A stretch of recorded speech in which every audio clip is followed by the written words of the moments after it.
Welcome, ladies and gentlemen, boys and girls, to another great episode of T3PO Live. I'm your host, VashSky, and with me is a fantastic panel. But before we bring them on stage, I want to just go ahead and welcome everybody in to the show. Thank you so much for joining us a little bit early here. It looks like, Pro is still going, but thank you so much for giving us your time as well. Very much appreciated.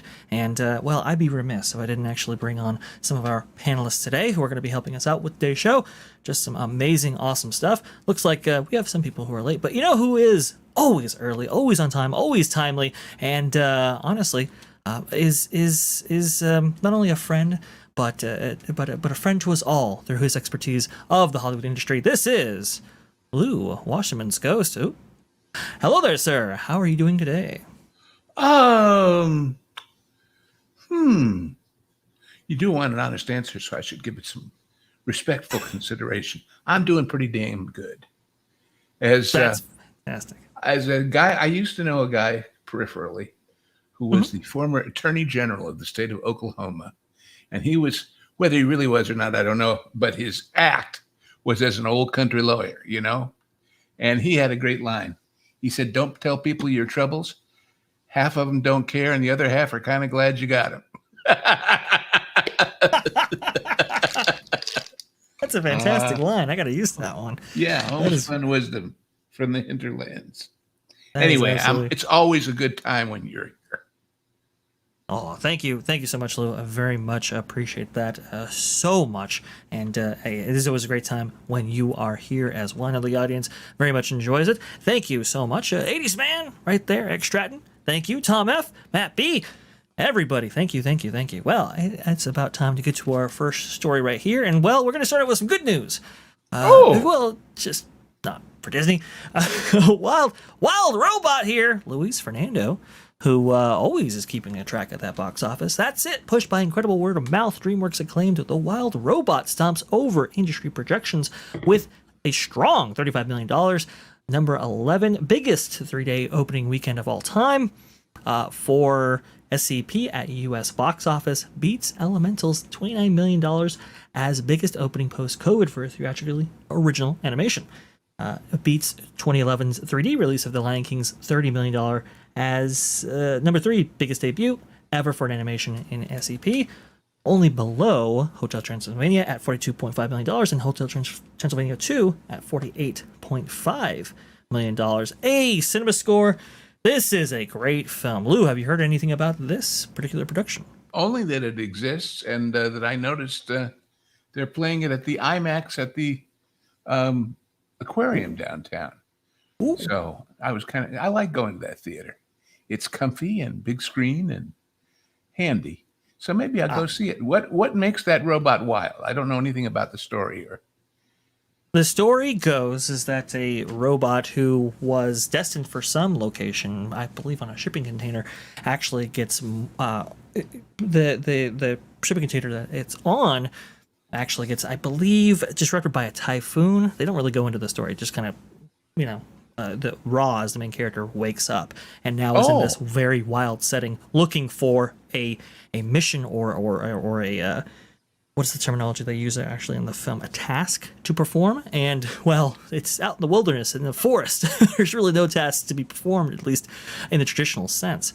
So, looking for a task, Roz adjusts her programming, and in that she puts herself in a certain mode to understand the languages around her, and shenanigans quickly ensues as she's now forced to be a mother to a young gosling.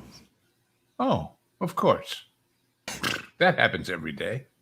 Well, it's really good. Based on a book, so there you go. And actually done by Chris Sanders. This article here by Cartoon Brew goes into a little bit of it. Universal's DreamWorks Animation is 2 for 2 in 2024, with both of its theatrical releases now having opened at number 1 in the U.S. marketplace. In the newest film, Chris Sanders' heartwarming The Wild Robot opened last weekend with an estimated $35 million. The film's audience skewed young, attracting most of its audience, 60%, for showings before 5 p.m. Additionally, 1 out of 3 viewers were under the age of 13. Peter Brown's original novel that inspired the film is well known to grade school children, likely helping boost awareness of the title among family audiences. It goes on to say that the film's opening is nearly identical to Sanders' first animated feature, Lilo and Stitch. That's where he comes from, which launched with $35.2 million. I'm suddenly more interested in seeing it already because I really like Lilo and Stitch. I like Lilo and Stitch too. After Disney, however, he goes on to make How to Train Your Dragon. And so this is a director with pedigree here. Ticket prices cost a little bit less than half they do today, back in 2002 when Lilo and Stitch actually debuted, so it can safely be assumed that the opening weekend audience for that earlier Disney film was at least twice that of Wild Robot. Another similarity between the films is their budgets. The Wild Robot today costs $78 million to produce, while Lilo and Stitch came in around $80 million. That's back, 20 years ago. The days of $150 million DreamWorks productions may be over, but Sanders has proven that in the hands of a master director, even half that budget is sufficient to produce a gorgeous and impactful CG feature. And this is gorgeous. Lou, come on. You've got somebody who's experienced. I got to go see that, yeah. Absolutely. Takes on the role and produces a film that is, on time, under budget, and it just looks absolutely phenomenal. The art style here is really, really interesting. So are there any famous voices doing the characters? Absolutely. Absolutely there are. So we have, from the cast list, we have Lupita Nyong'o being the voice of Roz, the main robot, Pedro Pascal being Fink, the fox, Bill Nighy, or Nye, playing a goose there. Also, too, Ving Rhames, and Mark Hamill is in there as well, but he maybe has less than a paragraph of dialogue.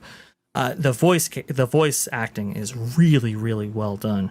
And like I was saying before, let me see if I have. Yes, the art style is so unique. It's described as a Monet painting in a Miyazaki forest. It's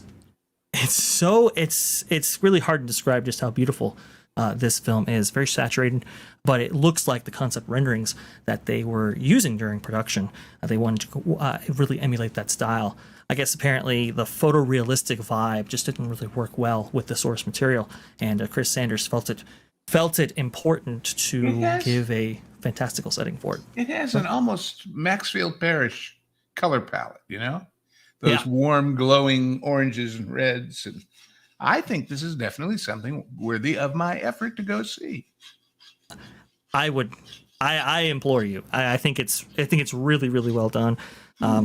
Very little, if at all, any messaging. Just a really great family picture here, and the voice cast, like I was saying, does an incredible job selling you on these characters, particularly Roz.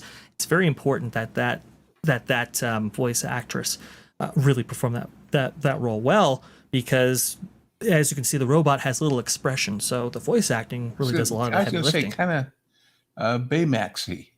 Yeah, a little Baymaxy. It's like Baymaxy, Wall-E, Eve, that kind of thing. Yeah, kind of all rolled into one.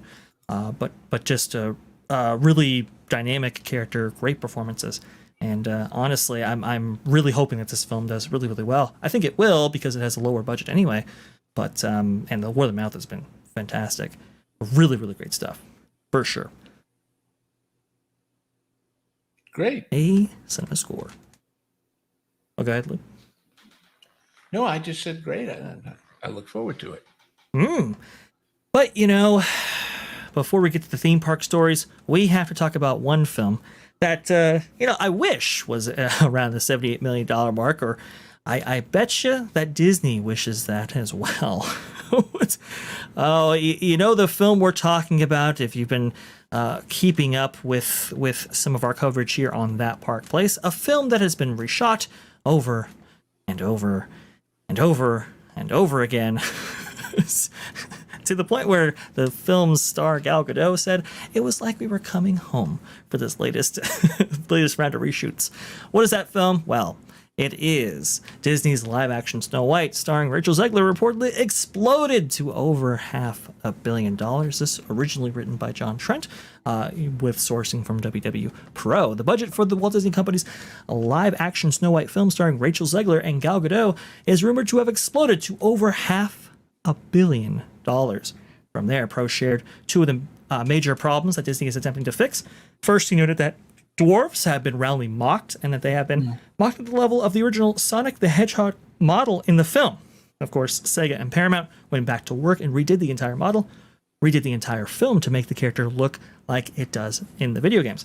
Well, with this one, they're not going to have that much time to do everything that needs to be done, and they have 7 models that need to be adjusted. The other thing is apparently they're going to try to adjust the color palette, the atmospherics of the movie to make it brighter and more lighthearted and make it more child-friendly.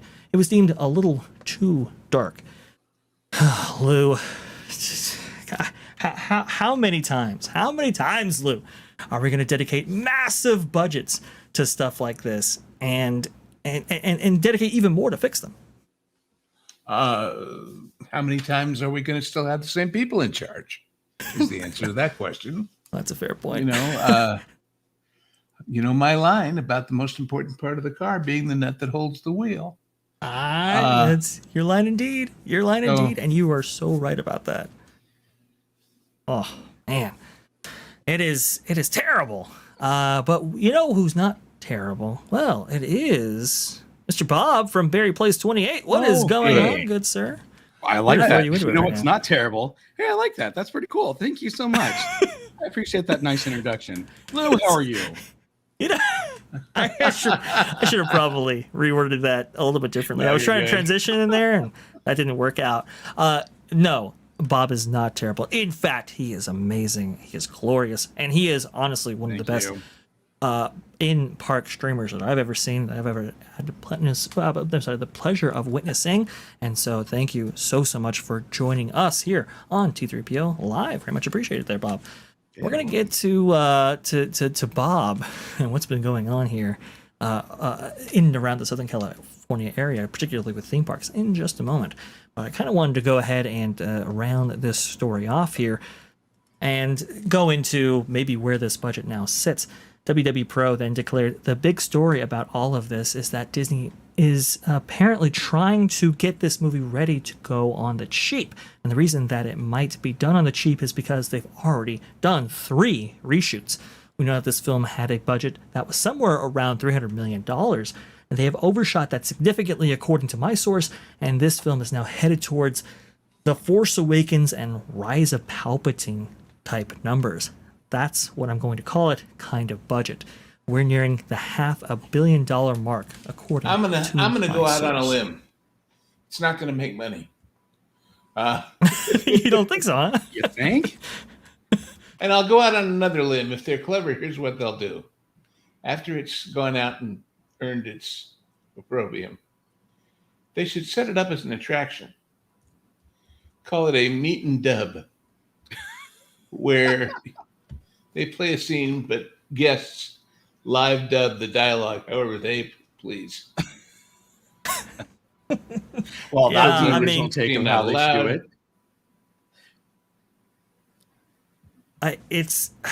They're gonna need to dub over something here, because going back into the effects houses in order to do anything visually with this film, I mean, it's crazy that to get anywhere near $400 or $500 million. I mean, we're talking A-class franchise level film where money is no object, and we know we're going to make billions, not billion, on this whole thing. And I'm sure they were shooting for $1 Some days billion. you just can't get rid of a bomb. That's perfect. It's perfect, Lou. That being what from Batman, right? 1960s. From the feature. From the feature. Yeah, that they made.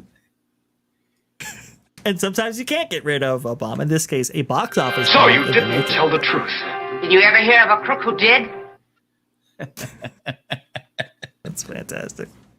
That's fantastic. Yeah. Hello. Hello. You're gonna lose money. Hello. Yes. And then, We are let's see. definitely. I have one button left. I forget what's on it. Should we take a chance? Well, Do you mind telling me what this is all about, mister? There we go. See, nobody knows. Well, Nobody. I'll should tell you label what those, this is Lou. all about. Huh? You should label those. All right. Tell us what it's all about, Trey. Well, look, as we go into the theme park stories, because a lot of people they comment on our videos sometimes, and they comment on our live streams, and they say, "Hey, look, I wish you talked about more of the theme park stuff." And it's like, yes, we love talking about theme parks, but in order to get a holistic view of what is going on within those parks, you kind of have to talk about the organizations that actually run them, manage them, and fund them. And the important story, as it concerns or as it relates to Disney, is that when you spend $400 to $500 million on what is going to be a box office bomb, like this Snow White picture, well, that's a lot less money to go around to invest into the parks that we love so dear. This is why it's really important to go over these stories, because it affects the theme parks. It's going to affect what you love at a certain point. Oh, Pro and the gang finally got here. Yeah. Oh, well, there you go. Very much appreciate that, Pro.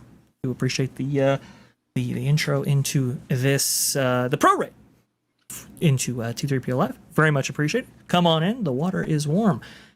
Bob, do you have any plans to see this upon its release in theaters? No. After everything we've seen and heard, I don't have any plans to see this. It's funny too, because I told my daughter, what was going on and everything, and she was like, ugh. And then the trailer came out. She goes, the trailer doesn't look that bad, but after everything you told me, I don't think I want to see it either. I'm like, okay, great. So, look, I'm not opposed to seeing a good Snow White film, but I mean, this has started off as a. I've seen one. I've seen a good Snow White film. Yeah, me too. It came out in bygone days. Right, but the thing is that it's been through the ringer, and with all the research and everything that they've done, I just don't see how they're going to save this film. And now it sounds like they're going down on the low to try to, all right, let's spend as less money as we can to hurry up and just get this out. And to me, that just doesn't sound like a good film. So it's called, we got to get it out so we can write it off. Well, exactly, I'm sure. But see, that's the thing. Once you're into the second and third and fourth reshoot series, does anybody really know where you are? In other words, No. Lots of movies you can say, well, let's spruce that little moment up a little better, and let's put in one more line of expository dialogue to explain that. But suddenly when it becomes 10 and 20 and 30 and 50 little pieces the first time, and then you find yourself needing more and more, unless you have a great director and a positive vision and a coherent, focused point of view, you don't know where you are. Right. And if you had all that, you wouldn't be here in the first place. Yep. Man, this is just, it's just startling how much wasted money is going around. We talk about Acolyte and how the recent filings out of the UK there pegged that production at about $230 million. Again, that's before marketing and advertising for that particular product. And also, too, that's only up until September. Who knows how much money was spent after that mark there before it was actually released on Disney Plus. Agatha all along, I'm sure that was a pretty penny. I've heard it was like one of the cheapest Marvel series to produce, but relative to what? Well, I guess. lately they found a new way to save money on these things. You know what it is? What's that? Rent fewer lights. Fewer lights. Exactly. Why is everything so dark? Why? And I watched the beginning of that, and I don't normally, because I don't do Disney Plus out of principle or self-preservation or something. But when Lorena managed to get those first two episodes, I don't know what magic she did. I don't want to know. And I started to watch them. And behind me, not really paying attention, I hear my wonderful wife saying, "What's that? Why is it so dark? Why is it so? Turn the light on, for God's sakes!" But at Mole Richardson at $50 a day for a C-stand, it adds up, right? C-stand. Oh man, yeah. I guess you're right, Lou. If we can cut the light, and there is something to be said about that. I know, Lou, you were joking, but one of the reasons I think why a lot of these productions might go as dark as they do, the rumor is that the effects budgets aren't as great or can't meet the expected quality. So turn down the brightness there is an old way of maybe hiding or obscuring some of those details. The way you do that in a show like this, where it takes place in a little cottage in the woods, is you don't shoot a master from 2 miles away, so that all those dark woods have to be considered too. Yeah. If you want to make it intimate, make it intimate. That's doable. Mhm. But anyway, Oh. to nitpick these little things, when again the problem is overall vision management, it's really, really, really not that hard to make a movie on a decent budget, especially nowadays when people outside of the mainstream are with stuff you can buy at a good camera store making feature films. One of my phones. What are you talking about? Yeah. And like we just covered at the start of the show, animated production, $78 million coming out of DreamWorks right here. And it's beloved. It's very, very well done. It looks quality. So, it can be done. It just, you have to have the courage to pursue that, or the will.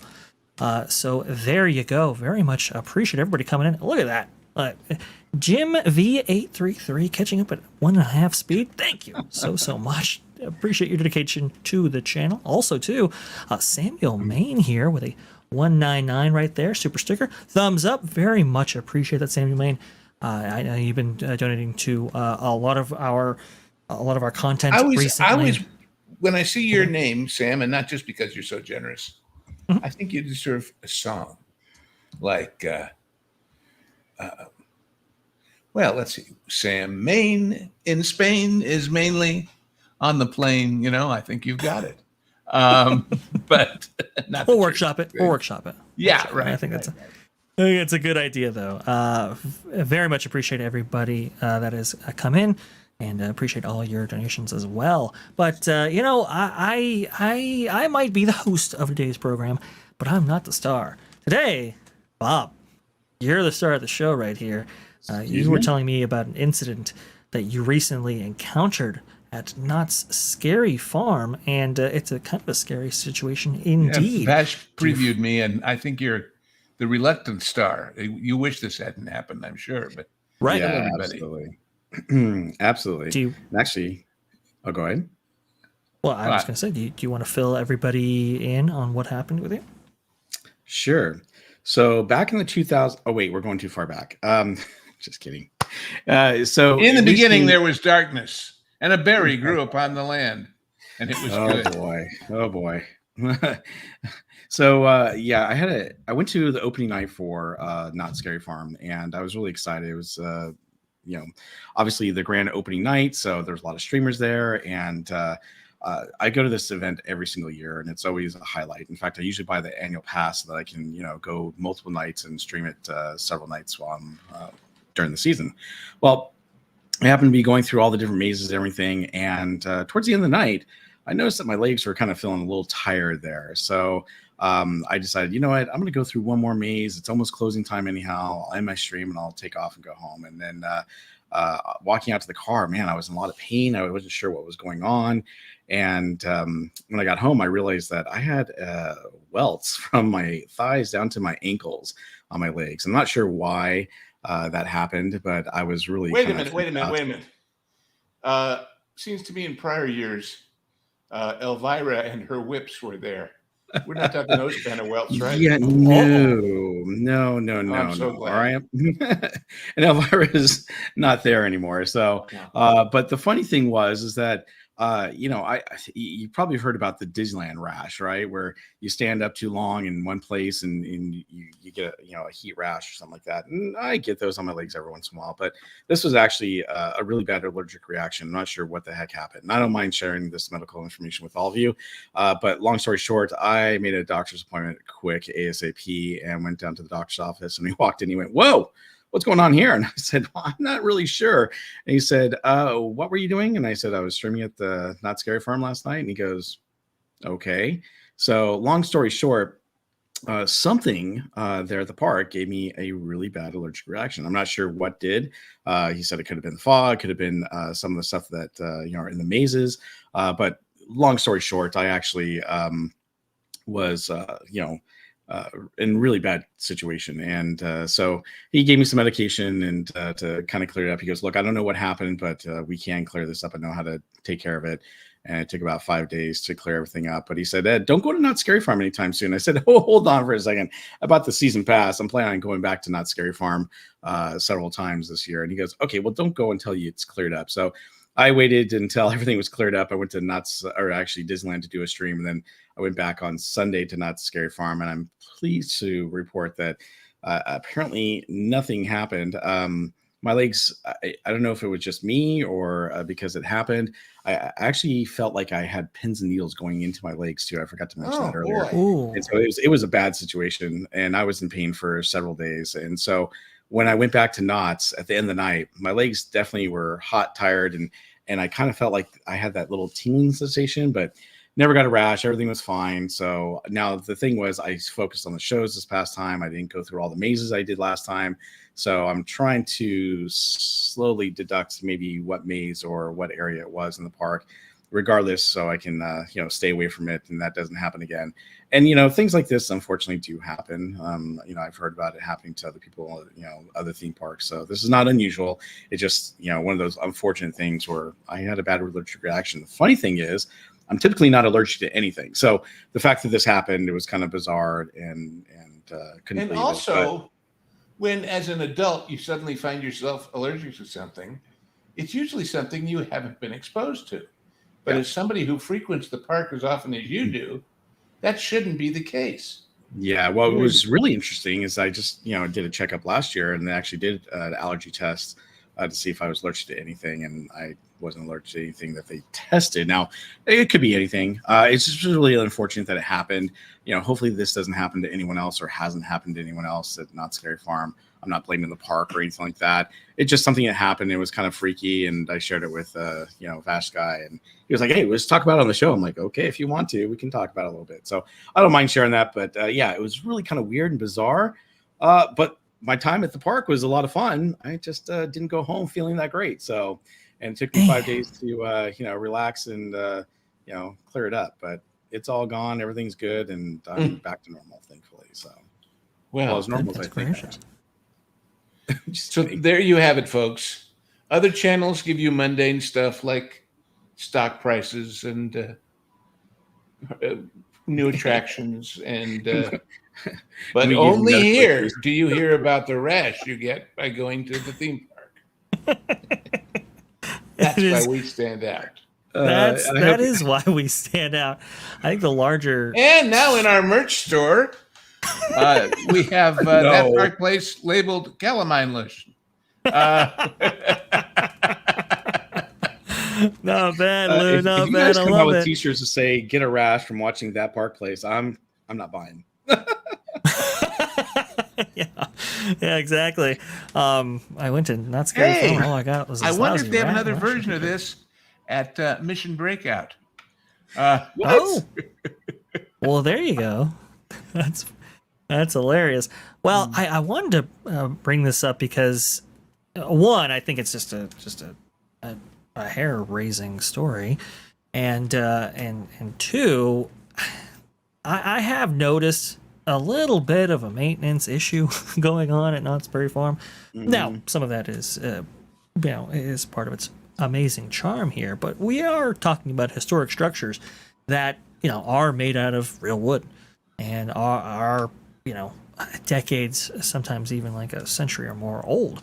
So I do kind of worry about the state of the park right now and how that maintenance is actually being performed, especially as it's being folded into the Six Flags and this brand. time of year, most of the summer rush is over, which means it has been used more than it is in other parts of the year recently. Sure. So whether if it's a maintenance thing, whether it's a case of the regular maintenance isn't good enough or a case of the end of season rehab should happen sooner or more frequently. I don't know. But boy, that almost looks like termites, that piece. Yeah, that does. Yeah. This is actually in front of a store. It's a mercantile store that you walk as you're walking into Ghost Town. And it's unfortunate. They do a great job of making everything look distressed and like an old ghost town.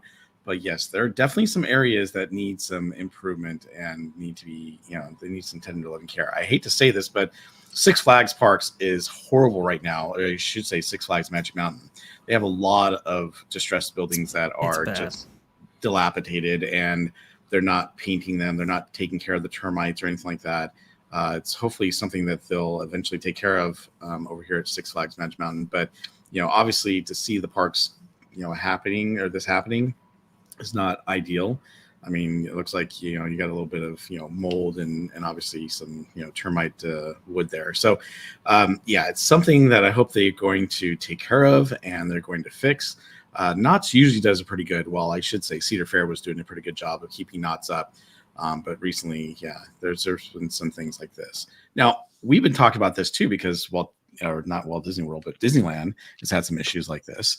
And it seems like they've been focusing more on, other things than real maintenance for the park. Now, they do a great job of maintaining the rides and things like that. But when it comes to the park, so unfortunately, they've been letting him go a little bit. And what's sad is, if the Walts were still around, Walter Knott and Walt Disney, they wouldn't let anything like this happen. They would definitely make sure that, the park is kept up. But it feels like they've let some things go. Now, again, I said this before on the show, but, they do maintenance, and you see all the time the permits, all the stuff they're doing, they're working on. So they're constantly working on a lot of things in the park. It's unfortunate that some of these little things get looked over. However, I mean, look at the City Hall. They just got They just got done redoing City Hall and some Main Street. So they're trying to show that area some tender loving care. Obviously, they're replacing the street lamps and things like that. But they are taking care of the park. There's just some things are getting lost in the shuffle, unfortunately. So hopefully they'll clean that up and change it eventually. Hopefully so. But until then, well, we got to hold their feet to the fire. Let's talk about one item on the list here that might have, fell in between the cracks. Got to talk about the monorail. Now, the monorail is very interesting because these are obviously the Mark 7 monorails are quite a bit different in terms of structure and size than their Walt Disney World counterparts. But these have been in service for, I think, Lou, we determined about 15 years now, roughly. And man, are they really starting to show not only their age, but a lack of maintenance in general. Now, we'll start out with the good, and then we'll go into the bad here. It appears that guests can actually ride the nose cones of the monorail, both the front and the back. I think it was exclusive to the front first, and they opened up the back relatively recently right here. And these areas have been closed ever since the pandemic. So people haven't been able to ride in the front of the monorail for around 4 years or so, and that was most unfortunate. But now that they've returned, hey, pretty good stuff. I also do think, is there temperature climate control in the cones of the monorails? Do you know, Bob? I've been in the front before, and I did sense that there was air conditioning. So there is. Lou, you're a little bit. You're coming in low. Sorry about that. Let's see what I'm doing wrong. That's interesting. Okay, I'll play. There we go. Oh, wow, there we go. The wire was wiggled. What I was going to say is there's like defrost vents along the glass too, in addition to the general air. Yeah, otherwise it would get a little. Time. Yeah, me too. Very long time since I've been there, but they do, and it's. I've always enjoyed it. In fact, I'm so glad they're actually letting people sit up front again, and then you can see the vent right behind the driver as well. They definitely do, and it's always nice to sit in the front if you can. But they haven't let anyone in years now, and so the fact that they're letting people do that is amazing, and I'm so glad that guests are able to request and ask if they can sit up front or back. The reason how that works is if you get out on the platform because they've opened the gate and figured out the number of people and it's full, you could just ask a cast member, "Can I wait till the next train and get the front?" And they'll tell you yes. Right, and it's an incredible experience going back all the way to when the monorails first debuted there back in 1959, along with the submarine voyage below it that you can see in that photo, and the Matterhorn right next door. But and the reason I bring up temperature control so heavily is because, the monorails, the Mark 7s anyway, actually aren't air conditioned. The Mark 5s were, which was the preceding revision or version of these monorails, Mark 6s being at Walt Disney World, but the Mark 7s are not. So any temperature control you can And find it is good. Okay. by the way, we should mention, I know over the years, when I've heard, oh, they have a new design, Mark whatever has been put in, I thought, well, they take the old ones off and they bring some new ones in from a factory, and there they are. That's not how it works. In almost every one of these revisions, one car at a time goes back to the barn and gets renovated into the next iteration. But they're all the same basic hardware that's been there for quite a while. So Yeah.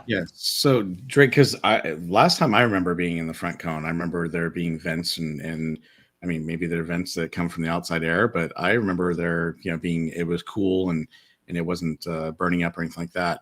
The regular cars, they always have the windows down because there is no AC in those, which is frustrating because they put the windows up or down, and some work and some don't. Obviously, they're getting kind of old.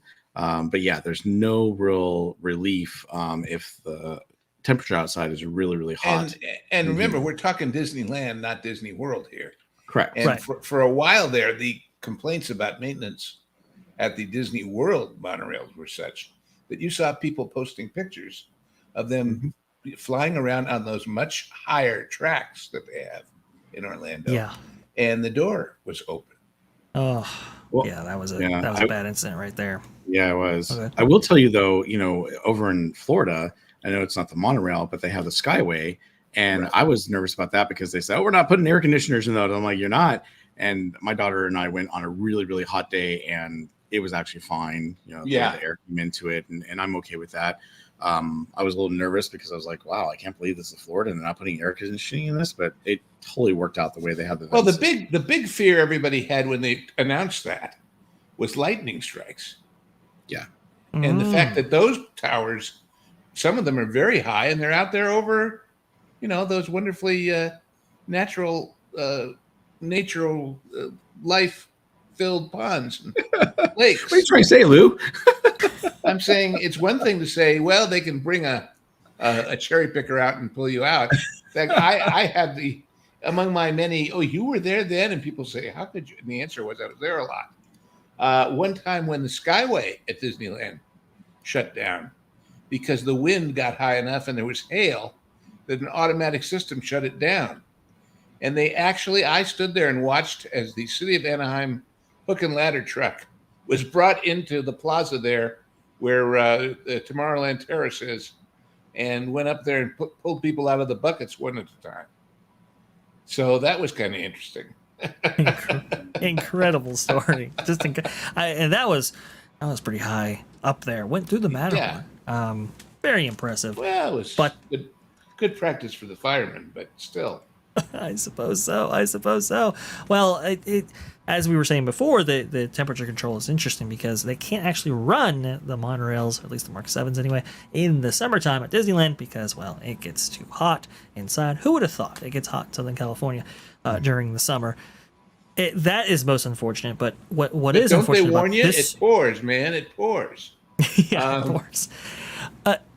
What's most unfortunate about this story, even though it's you would think it was a good story, well, apparently in the off time when these things weren't actually used, they also weren't maintained as well.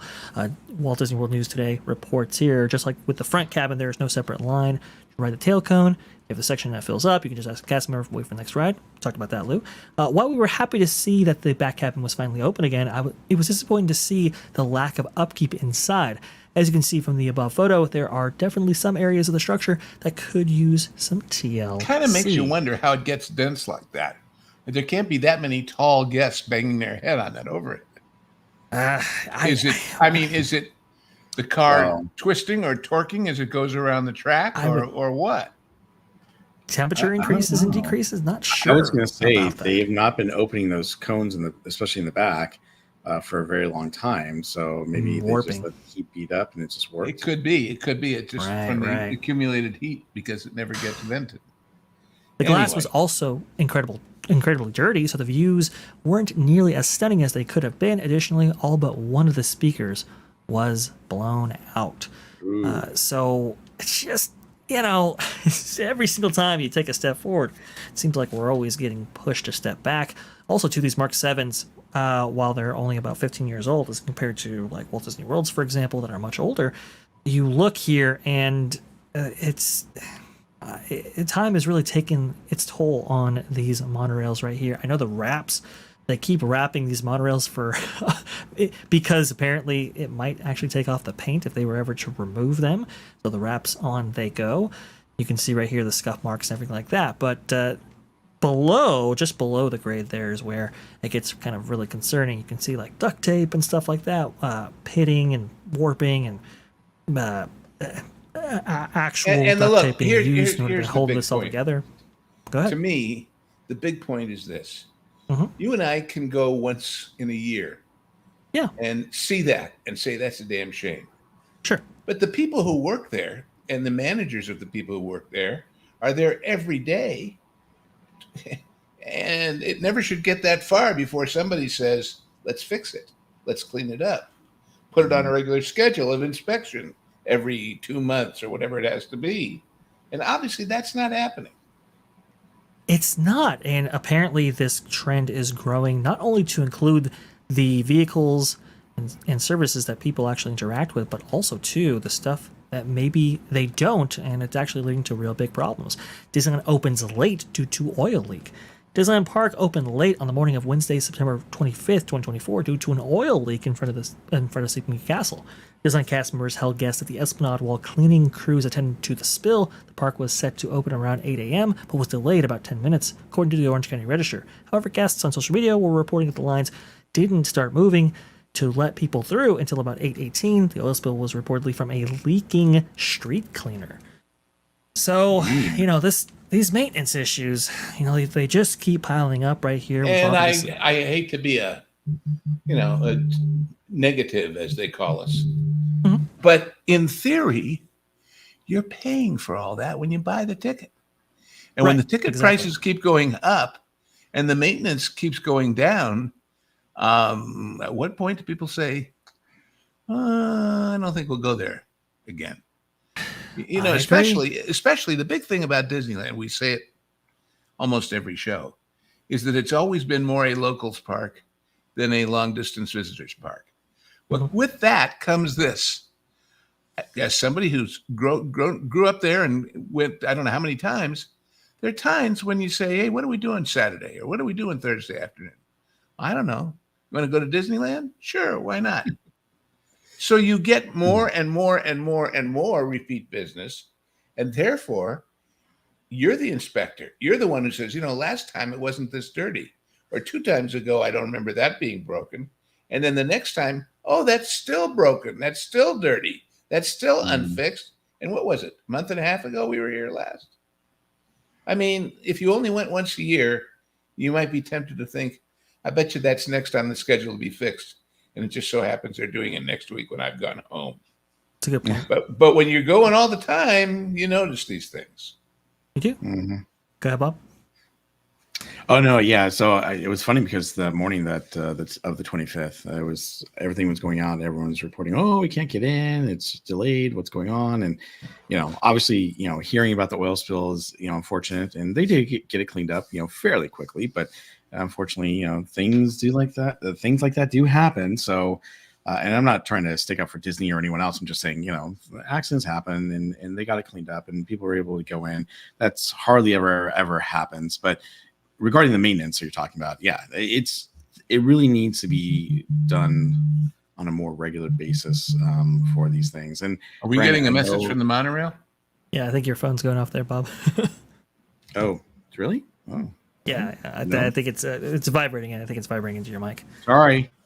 No, you're good. You're good. Go ahead. Complete your point, please. So yeah, let me move my phone there. Sorry about that, everyone.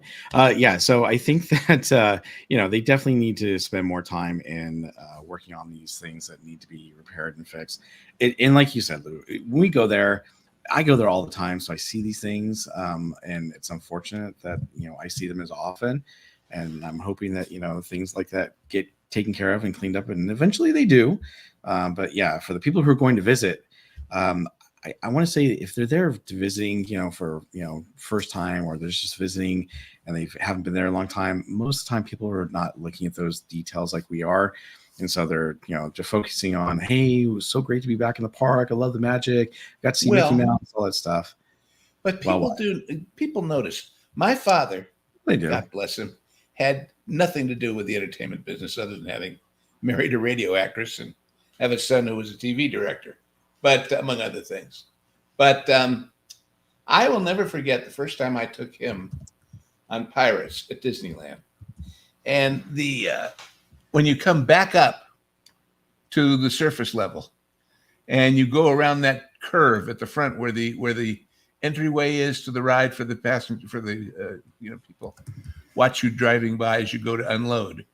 My father, when we came up through there, he looked at the edge of the water line against that brick, and there is brown concrete, really, splattered along that water line to give the impression of mud or dirt. I mean, it's there forever, but and my father noticed that and said, God, talk about the detail they went to just to make this feel real. That's really great. So if my dad noticed that, he said, because that water can't really have mud in it, it would gum up the works. Well, people do notice. And even if in bygone days when they paid more attention, I mean, the park did, they noticed in its absence maintenance issues. They noticed that everything is pristine and perfect and clean. We're now in an age where that's hard to find. I mean, aside from the brisket and the 150 gas pumps, what's Buc-ee's biggest claim to fame? Clean restrooms. Why does that matter? Because out there on the highway, most of the places you stop aren't. And if mom has to go to the bathroom and you got to get gas anyway, which station you stop at, times how many drives a year, times how many drivers, how much does that mean to their bottom line? And what does it cost? Hire a couple extra guys and gals to clean the toilets? It's worth it. And it should be worth it to Disney. And they often are sending a message that it is not. So I absolutely agree. And again, when we talk about these, I'll hit this point again. When we talk about these productions, we talk about these budgets, when we talk about these failures, these projects, Acolyte, Agatha, Snow White, pick your poison. That's less money going back to the parks or anything else that you care about. Yeah, there's only so much to go around. Exactly. 100%. 100%. Indeed. And it's all borrowed in those movies. They're paying interest on that movie. It's so bad, Lou. It's so bad. But what's not so bad? Samuel Maine with the thank you right there. Wow. $2. Very much appreciate that. Thank you, Lou, is what he says right there. So thank you. You're welcome. Super chat. Thank you. Samuel Maine. Let's see. Ken Reinhardt, which as always in a lot of our chats and shows, very much appreciate your support. Thank you. Thank you. We Met is gone from Disney and Cedar Fair and its shows. Matt We Met being the once former president of Disneyland, after having taken on the cruise line, was transferred over to Disneyland and really kind of ushered in a new wave of maintenance and preventative maintenance, I'll say, following Cynthia Harris and Paul Pressler, which did not have good track records when it came to that. Ushered in a new 50th anniversary celebration that the park still benefits from this to this day. Go ahead, Luke. No, I'm agreeing with you. That's all. And with So Matt We Met was very good. Went over to Cedar Fair eventually thereafter as well, and had a couple of issues maybe with some attractions that probably he shouldn't have invested into, but the Cedar Fair whole chain really turned around under his leadership as well. Also to Knott's Berry Farm, getting a lot of love because of those moves, and very an amazing executive, I will say, that put the guest first and kind of had that old traditional thinking. Great stuff there. Can't give him enough praise. Go and Shogi with $4.99. Thank you so much, and thank you, Ken, for that as well. Oh, go ahead. I was just going to say, in the issue of competition, if every theme park in America was pretty clean and pretty neat and pretty well maintained, and then Disney or Universal or Knott's or whoever stood out from that crowd as being even better, that would be great. But the fact of the matter is, the status quo normal, by and large across the whole field, is pretty lousy. In other words, you don't have to be that good to be much better than almost everybody else. And Disney used to take that and say, hold my beer, and be really good.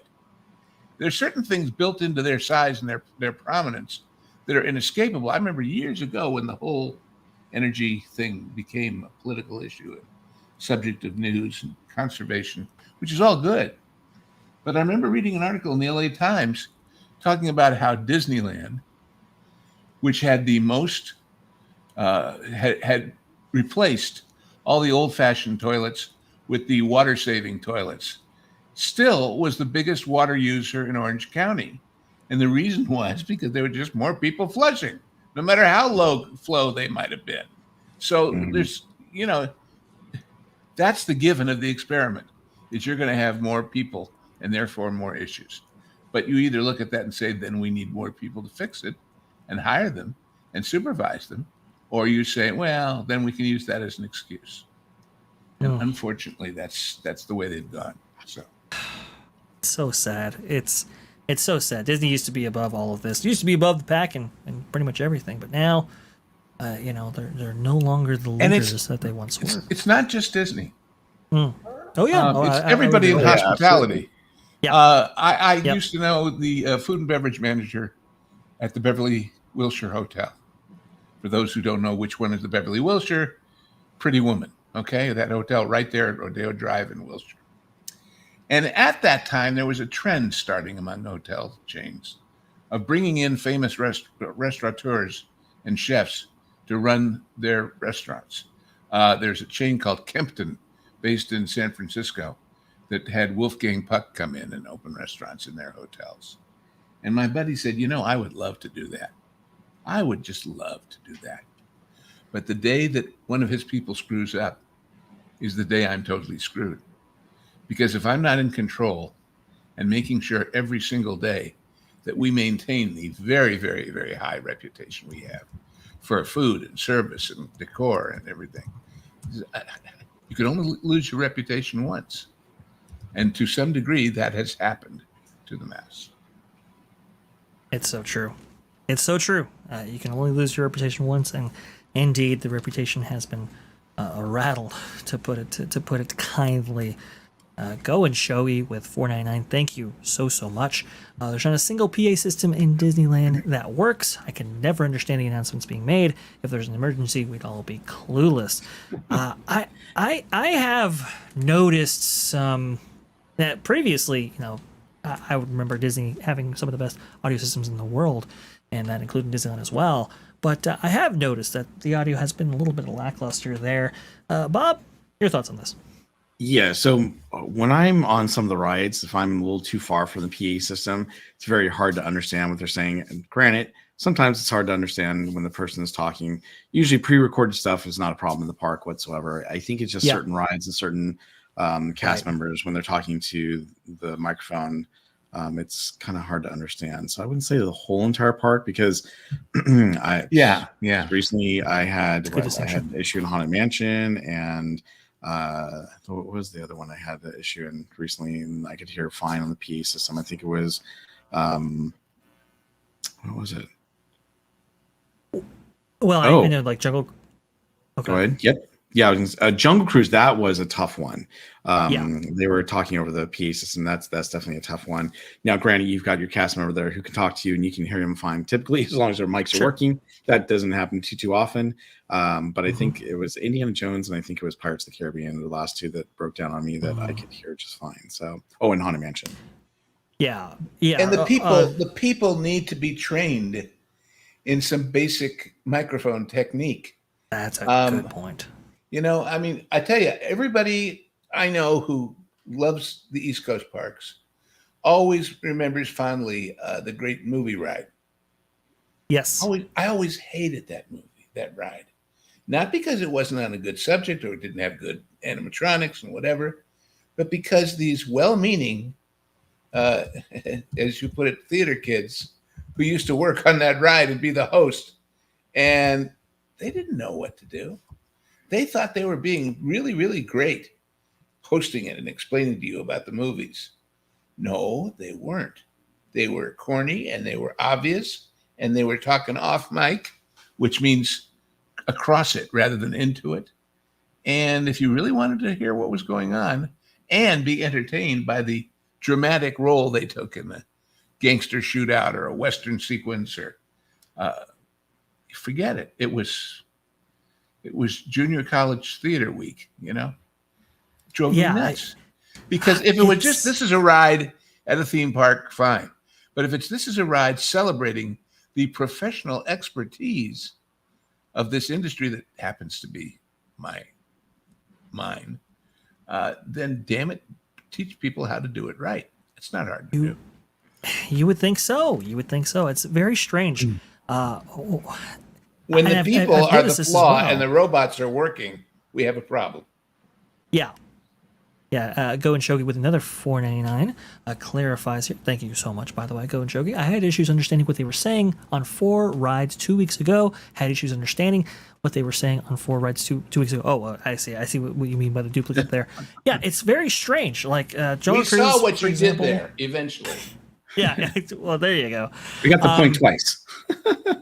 Well, yeah. Well, and I would say that cast members, I'd like to have a repeat on some of the things they say, because Jungle Cruise, I've noticed, has issues. Storybook Land, Canal Boats has issues. Now, I would say Great Movie Ride, that's particularly problematic because it's like a 20-minute attraction in which the cast members really drive that experience home. But also, too, like the Disneyland Railroad, for example, it's all been a little bit lackluster on that front. I just don't know why. It's a very interesting thing. Well, I think to some degree, the reason is they get bored doing the same thing over and over. Yeah, that's a fair point. Yeah, but just kind of get whole hum with it. Yeah. Ask the great stars of Broadway who have success if they get bored doing that same show, 200 performances, 400 performances, twice a day on Saturday and every night but Monday for 12 years and becoming famous from it. There's a dedication to the audience, You do. You got to learn about how got to learn how to work the microphone, the proximity effect, and everything else. It would improve the audio kind of funny. experience. Brendan Grace brings up, I'm not the one to complain because I was this way too a decade ago, but us millennials and Gen Zs don't always have good communication skills and ability to speak clearly. And interesting, I was at was it Roger Rabbit's Cartoon Spin, and they had a cast member who was new, and they were teaching them how to do the spiel over the speaker, and they didn't have a lot of confidence in themselves to do the spiel. And so when they were doing the spiel, it was definitely hard to understand the cast member. But again, that was not a mic issue. That was just the cast member who was, unfamiliar with how to do the spiel when the ride broke down, and how to notify everyone to please, stay in their seats, and someone will be by, another cast member will be by to, help them out. But, I will say they had to repeat this like every 5 minutes, and you could tell, and I'd been there for a little while. So I think after 20 minutes, I decided to finally leave, but you could tell the cast member was building up his, his confidence, and he eventually started saying it a little bit better each time. But yeah, definitely. I mean, it's the way it's communicated as well. It's not just the PA system. So anyway, yeah, I think we beat that dead horse. I think we have, and and there you go. Please, cast members, improve, but also too, let's get some audio in there. That's why we get these expensive microphones, so you can hear us as clear as day. But who's maybe not being heard as clear as day? Well, it's our next story right here. This one's interesting, Bob. I know you know this one here. Mother arrested at Disneyland after allegedly sneaking kids into the park. The woman has sneaked children into the Disney park several times in the past 2 months. We'll get into that one as well. This here by SF Gate. In the latest example of unruly behavior at Disneyland, a Disney Magic Key pass holder was arrested after allegedly attempting to bring her children into one of the parks without paying for tickets. On September 24th, a 26-year-old woman from Torrance entered Disney California Adventure Park with 2 children and allegedly ignored Disney employees who attempted to verify the age of those children. Matt Sutter, a spokesperson for the Anaheim Police Department, told SF Gate, California Disney parks grant free entry to children under 3. The woman was uncooperative with Disney's security teams, and the park decided to call the Anaheim Police Department, according to Disneyland officials. Park security detained the woman until on-site detectives from the Anaheim Police Department arrived, and after she refused to cooperate further, Disney chose to, quote, eject her for the day. But she refused to leave the park. Now, we do have video here as well. The Anaheim Police Department arrested the woman on suspicion of trespassing and obstructing a peace officer's investigation. Several videos of her arrest have gone viral on social media. The woman was released on a citation for the 2 crimes later that day. Apparently, also, too, TMZ is reporting that this mother has attempted to sneak in her kids, or at least had been maybe successful, unsuccessful, I'm not sure, at least 4 times in the last 2 months. So this is definitely an ongoing issue. You can see right here we have video. I am hesitant to play more than this because obviously there are children involved, but you can see here that yes, this I forget her name. It was Janisica. We'll go over her name in just a moment because we have more articles to fill this story out. You can see right here, she was detained, taken backstage with this arrest right here. And yeah, not a good situation.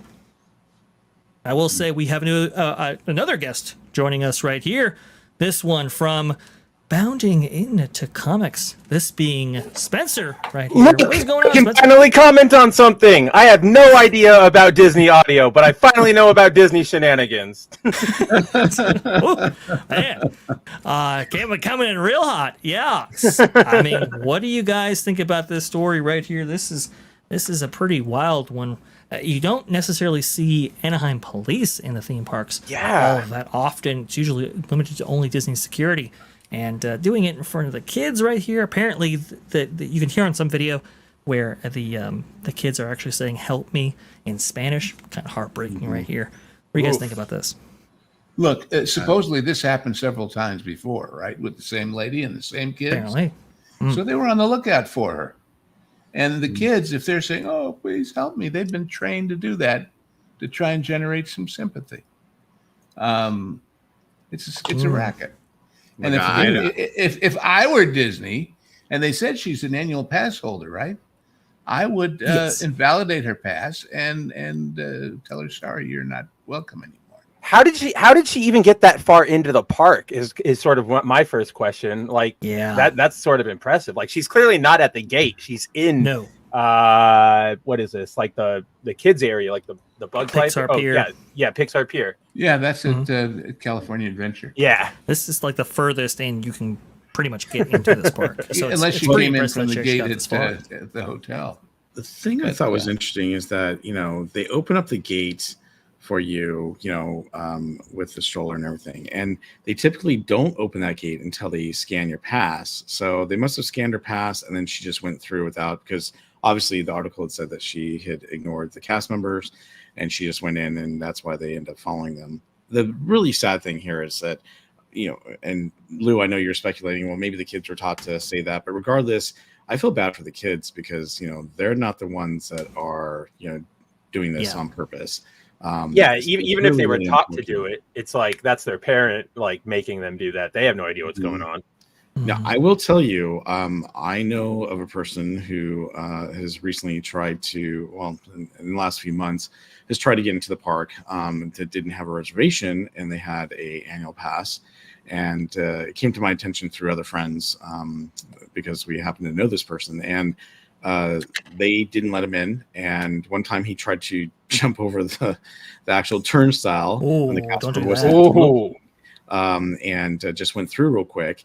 And he has done it before, but however, a couple times that he has been caught, the security escorted him out to his car, told him he's not allowed to come back, didn't revoke his pass, didn't revoke anything, didn't which is crazy.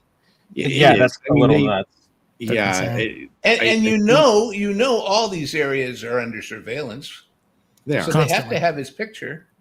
Yeah, they do. They I know that they've actually collected his ID when they've, walked him out to the vehicle and whatnot. But the thing is that I think they do their best to try to, handle the situation without it escalating so much. So kudos to the security team for trying to do that. Unfortunately, in this situation, she got in and she kept going, unlike the other person that I'm aware of that, tried to sneak in and leave the park, nice and quietly. Because she didn't leave nice and quietly, that's why this, exploded. And that's why I say I would feel really bad for the kids. Now, on the other hand, I'm surprised if she's done this multiple times over the last several months that they haven't revoked her pass and they haven't trespassed her. They just escorted her out, didn't let her come back for the day. And obviously she's, has to pay a couple fines, but they really didn't do anything to, take care of her pass or dissuade her from not doing this again. Per se, I'm kind of surprised. Me too. Yeah, this is an interesting one because we've heard of a couple stories where people have been trespassed and people have been kind of ushered out of the park for allegedly not paying an entry fee. Do you remember that one story, Bob, where somebody was actually caught, I believe, near Big Thunder Mountain Railroad in the back of Disneyland Park? I think it was like 1 or 2 years ago. So it's not necessarily uncommon. I've never seen it with kids involved, and I've never seen. I suppose it does happen where people try to pass off their 3-year-old as a 2-year-old, try to get in for free, but never to this extent. And this story just got an update very recently, right here via TMZ. Shut up. She's preparing to sue. Here we go. Now, again, guys, every other day over something somewhere in this world, I'm going to sue. I'm talking to attorneys. I'm engaging legal counsel. We'll let the courts decide. Do we ever hear about most of those even going to court? Because when you say I'm engaging attorneys, what you mean is you found an ambulance chaser. Yep. We'll take the case on contingency, figuring Disney would rather settle it cheap than get the bad publicity. And who's going to cash in for writing one nasty letter? Yeah, so people are asking about how this actually happened. Well, let's get into the story, and I'll tell you what I heard, and we'll see if it actually lines up with the accounts listed here. This is Yesenia Diaz. Couldn't remember her name. Very much apologize. Now the mom's pushing back, telling TMZ she did nothing wrong, and she is so sure of that she has retained a lawyer and is preparing to sue within days. Yesenia claims she paid. Here's $1 retainer. Whatever you collect, you can keep 75%. That's all. And meanwhile, I get to be on TMZ and impress all my friends. Well, she's claiming that she paid for herself and her daughters to attend the park, but tells us Disneyland staff allegedly took her tickets from her along with her phone when she was told that she was trespassing and was ejected from the park. They do go on to clarify that some of the inciting incidents here, but they go on to clarify that we reached out to Disneyland, they declined to comment, but that police told us that JD was arrested for trespassing and booked and then later released on a citation. I will say some of the reporting initially had her being offered, this being the Orange County Register article. Police said that Diaz was suspected of bringing the kids into the park without paying at least 4 times in the past 2 months. Disneyland offered to let Diaz buy tickets for the children and stay in the park, but she refused the offer, police said. So that's a kind of an interesting little wrinkle. That is interesting, yeah. Right? So I'm the way I heard it, and again, this is based on what I heard, was that she showed her ticket because she has a magic key holder, and she was scanned in, and then she ushered in her kids real fast to the turnstile, and then proceeded to walk away from the entrance gate after that had happened. So that's kind of the story that I've heard. Now she's saying that her her phone and her tickets were actually taken from her. That doesn't really offer reason as to why she was so far in the park when that happened. Go ahead, Spencer. No, I was just going to say, that sounds odd. Have you guys ever heard of Disney taking property from somebody like that? That seems like we don't know whether it was Disney or the police. Oh, that's true. Yeah, that's true. You mentioned earlier, he's just saying it's unusual to see the cops involved. That's why Disney doesn't want that responsibility. If the cops take it, it's evidence of a crime. They're entitled. If they do, that's right. It's private property. So anyway, I just story smells bad to me. That's all.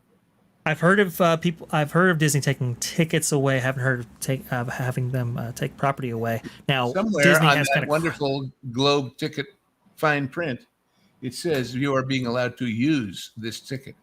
You do not own it. We do. Yeah. It's a fair point. It's a fair point. You They have cracked down on. No, look, they do some dumb things. Mm-hmm. That business with the woman who died at Raglan Road was stupid. But this kind of basic stuff. How long have they been selling tickets on that street corner? Yeah.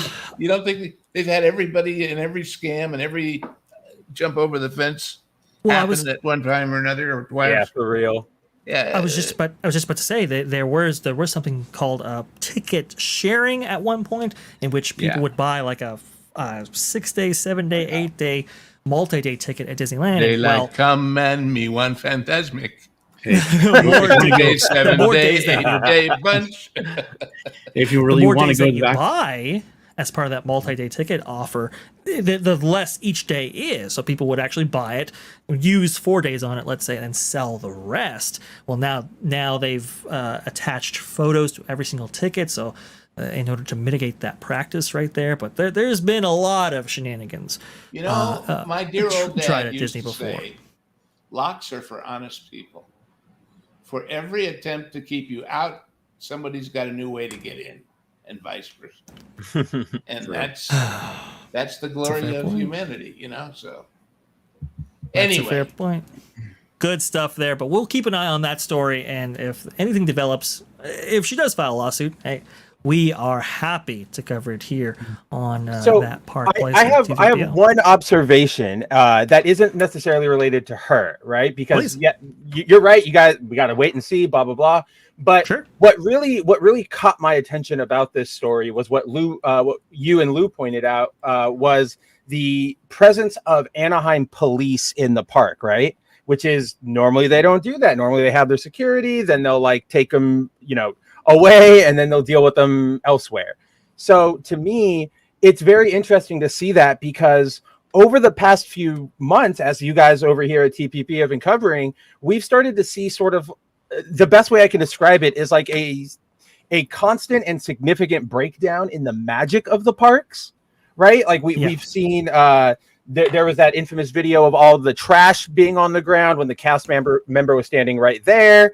Right. There's all the very bare construction we see. Like, what is that? I forget which one we looked a couple weeks ago, but they're building something, and all they did was put up like the really sad walls that only go up like 4 feet, and then you can still see all of the things they're building right behind it, which is something they typically don't really do. Spencer, that color they paint their construction walls. That like ugly blue-green thing. It's called go away green.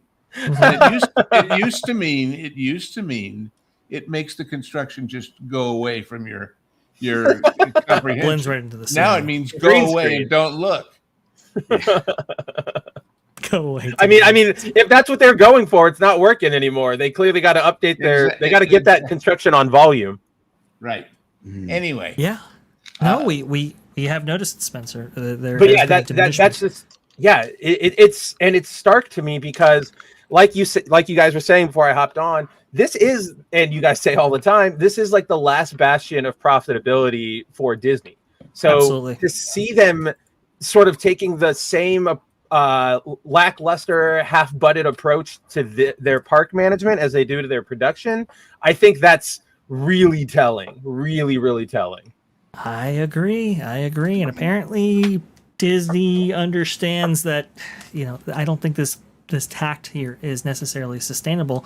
As you said, Spencer, this diminishment of the magic, or what we like to call it back in the old days, declining by degrees, I think is starting to catch up with them. This is why Hugh Johnston actually said that the next couple of quarters are going to be seeing softening 1 to 2 digits, at the theme park level. But I mean, that is potentially hundreds of millions of dollars. It's because people are pinching their pennies, he said. They are. So therefore, if we're only going to get one pinch, we're going to charge more pennies. And that's kind of insane that they're putting that onto the consumer. Like that's those damn poor people can't afford to come here. Keep them out. Are they? and charge more. They have right here. Our next story, Disney World continues to quietly raise the cost of visiting the parks using Lightning Lane. This story out of WW Pro on that park place. Disney World raising prices for theme park tickets in 2025, but hidden upcharges after you move past the turnstiles are turning the Magic Kingdom into an already more expensive experience for families.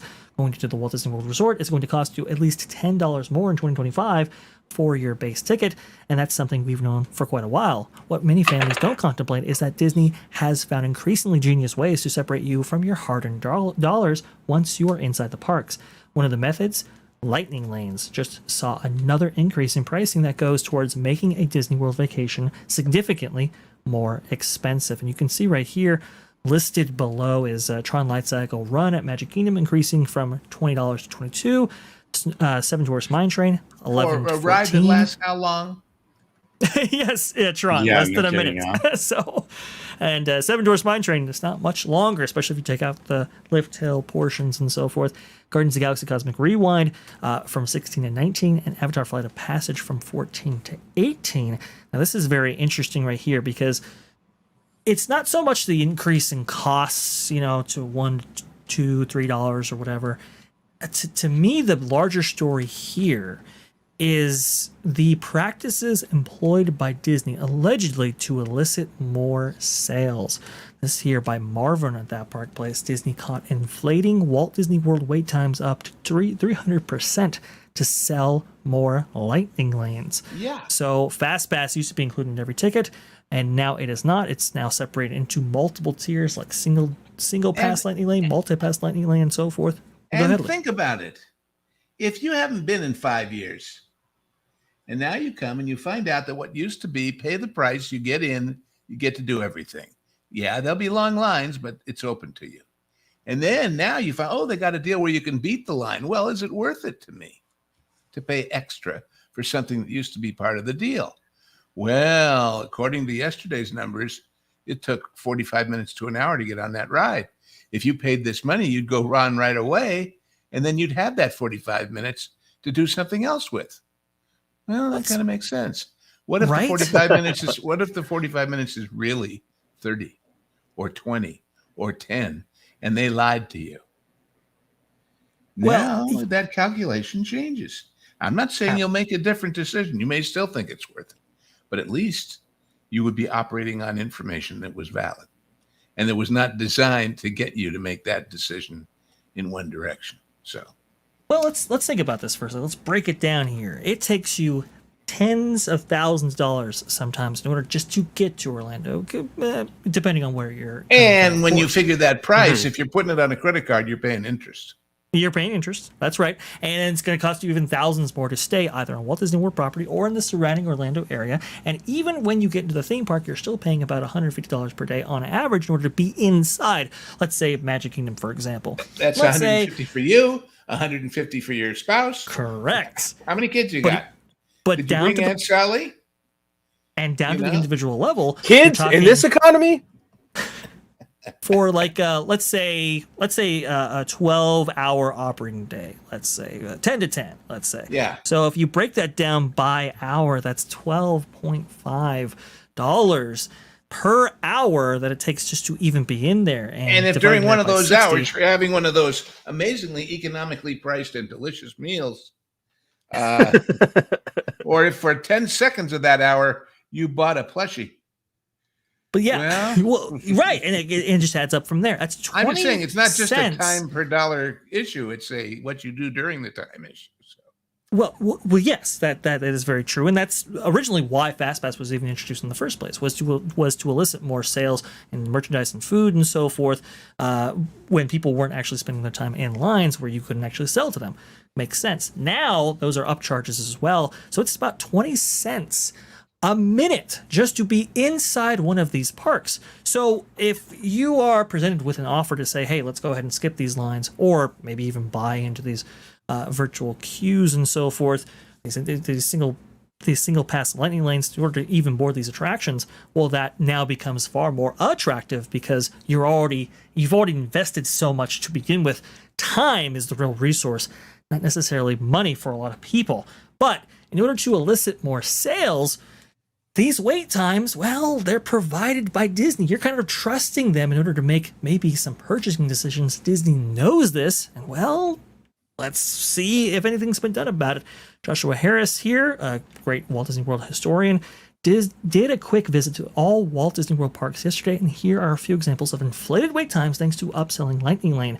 Flight of Passage, it was listed as 15 minutes. It was actually a 25-minute wait. Expedition Everest, listed as a 25-minute wait, 15-minute wait in actuality. Tower of Terror, 40-minute wait to down to 10 minutes was the real actual wait time. That one's wild. Jeez. 25 to 15. And Haunted Mansion 40 to 30. Apparently he has multiple posts on this in a thread, keeping up with all these times. And this isn't limited to Walt Disney World. This has been happening at Disneyland as well. Bob, you know this very well here. 60 minutes listed on the wait time for Indiana Jones Adventure at this specific point at Disneyland in California. However, the queue in the exterior is completely empty. There is no way that is a 60-minute wait if the exterior queue is empty, because that's where the merge point is for this specific attraction. All the excess queue has to be outside.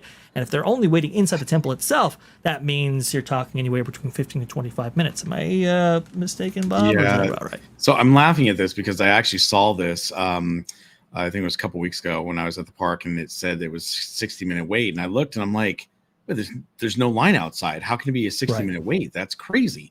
Exactly. And sure enough, it went inside, and it was not a big issue. I think it ended up being like a 20-25-minute wait. And look, Disney's been known to do this, and typically in the past, when you've known that they do this, it's because they weren't trying to get you to buy a Lightning Lane, because they didn't have Lightning Lanes back then. They had fast passes, and even before then, they've always kind of inflated the wait times. So that's nothing unusual for them. Originally, they told people, when you read those Birnbaum books, he says they intentionally do that so that you feel good. You feel like, wow, I got in faster than they said. That's a good thing. Exactly. It's a feel good moment. Makes sense. Now, I will tell you, when I'm streaming, I usually, tell people, hey, and I tell my friends and family too, you're going to go to Disneyland. If you see Mickey and Minnie's Runaway Railway is 30 minutes or less, it's a walk on. It's crazy. And that's the same with a lot of the rides. We always say, hey, if Haunted Mansion's 30 minutes or less, it's a walk on. And it usually is. And I'd like to mention one more thing. Yes. That's why the queues are so good. They designed them with all these wonderful things to see. My God, Indy. What a great queue. And if there have been times when I've gone there when there's been nobody there and you could walk straight on through, I let people go ahead. I want to look at all the goodies. It was put there so that you wouldn't feel oppressed standing in line for half an hour if you had to. But exactly. But my whole thing is that, look, there are times when the lines are definitely really, really long, and you can usually judge and tell. But like, for example, I was just there last week on Tuesday at Disneyland, and I went to Big Thunder. It said it was a 30-minute wait. It ended up being a walk-on. And so I was like, oh, okay, this is cool. And I thought for sure that, it's going to take a little bit longer when you see a 30-minute wait. But that definitely was not the case that night. So it seems to be happening a little bit more lately. But I haven't noticed them trying to, like, Big Thunder does not have a individual Lightning Lane that you can purchase for it, so not a big deal there. And most of the time, like I said, if you've been there and you've watched my streams or you watched other people's streams and you have the experience, you kind of know if the time is correct or not. You can kind of judge and say, oh, well, the line's starting here. Yeah, it probably is, maybe a 40-minute wait. Or, oh, no, it says 40-minute wait, but the line's inside. No way it's a 40-minute wait. Let's get on this ride right away. So you just have to judge it. It's unfortunate that Disney, especially in Walt Disney World, which has not been that packed or busy, is trying to take advantage of people by getting them to buy a individual Lightning Lane. But like Lou and I, were saying earlier, this is nothing new for them. They've done this for a long, long time as far as posting longer wait times than it really is. And again, it's always been because they want you to experience that magic. Well, now I guess they're trying to get you to experience the magic of buying a Lightning Lane. And by the way, yeah, put that picture up again with the list of what Josh figured out the reality was versus. Yep, give me just one. You have to remember moment. that these guys are the masters of numbers. and they track everything. They may not They really do. be as good at it as they think they are. But have you thought about why do they put 50 and 25 as opposed to, I don't know, 40 and 25?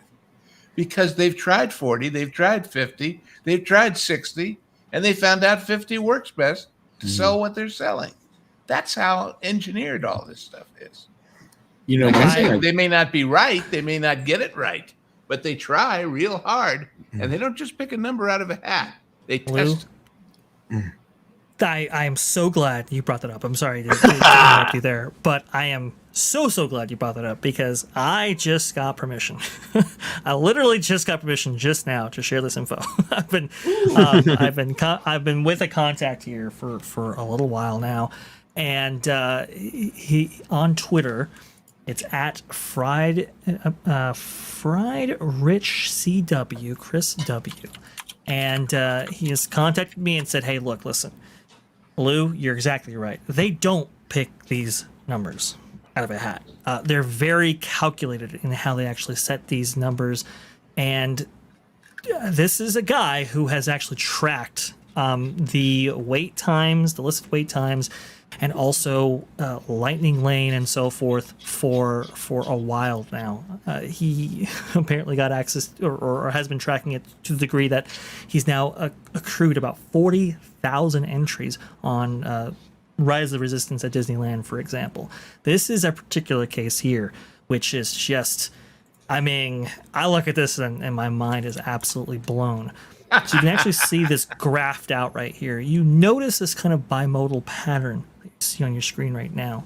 On the the y-axis, you have the amount of times the amount of times that these wait times have been reported. On the x-axis, you see right there the listed wait times in all of these data inputs right here. You can see there's a big spike around the 40 to 45 minute mark, and then it dips down and it spikes again. What is going on there that shouldn't be there? Well, I can tell you this right now, and Bob, we're going to elicit your help here as well to determine this story. So you can see right here, apparently, if Lightning Lane is available for Rise of the Resistance, this attraction's wait time will never go below about 40 minutes. And that's why this bimodal pattern is here, because Disney is purposefully not setting this wait time lower than 40 minutes in order to elicit more sales. And the way you can find this out is, you see, I took this screenshot right here at about 5:43. You can see the single pass experience is available at 5:45 if I were to make that $26 purchase, for example. But the wait time is listed at 45 minutes.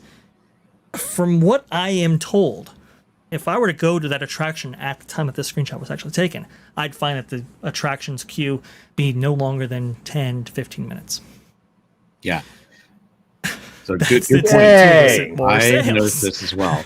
If the time says, now if this was at, let's say 3:40 in the afternoon and you couldn't purchase it until 5:45, then I'd say, okay, it's definitely busy.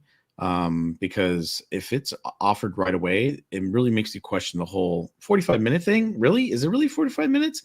Because I've encountered that it's been a lot less than that. In fact, one time that's how I started paying attention. I got duped. I actually was like, ooh, don't want to wait for this time. I want to go on this ride with my, live stream. And so I purchased it, and then I walked through. And I looked when I got into the Lightning Lane area, right before you go and you see Ray and BB-8. I looked and I'm like, what? There's no line? There's like no one waiting to come into this room. Like, oh man, I got duped. I purchased this and I didn't even have to. I could have walked through the whole thing and, taken a little more time to walk, but not had to pay, the money for that single Lightning Lane. But it drives me nuts when they do things like this. So this is one of the things I do pay attention when I'm on my live streams. If it does say it's ready right away, like right now, usually the wait times are less for the standby. Okay, so this guy figured it out, and you guys knew because he told you. How did I know? I'll tell you how I knew. I don't know anybody there now. I didn't have any numbers from the inside. I know this. What's the biggest word used at Disney about anything? It's 5 letters, starts with an M, ends in a C.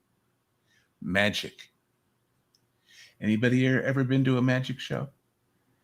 Oh, yeah. Yes. You think they really saw the girl in half? End of story. There's always a trick. There's always a gimmick. There's always something. It's the showmanship of how well you perform it and present it that makes the difference between something enchanting and Joe Blow, the kid's birthday party magician. Okay. And if anybody's going to be Siegfried and Roy, if anybody's going to be David Copperfield, it's going to be Disney. That's all. So this is some terrible stuff here. You can see, to contrast this kind of bimodal bell curve, you can actually see the listed times for something like Radiator Springs Racers.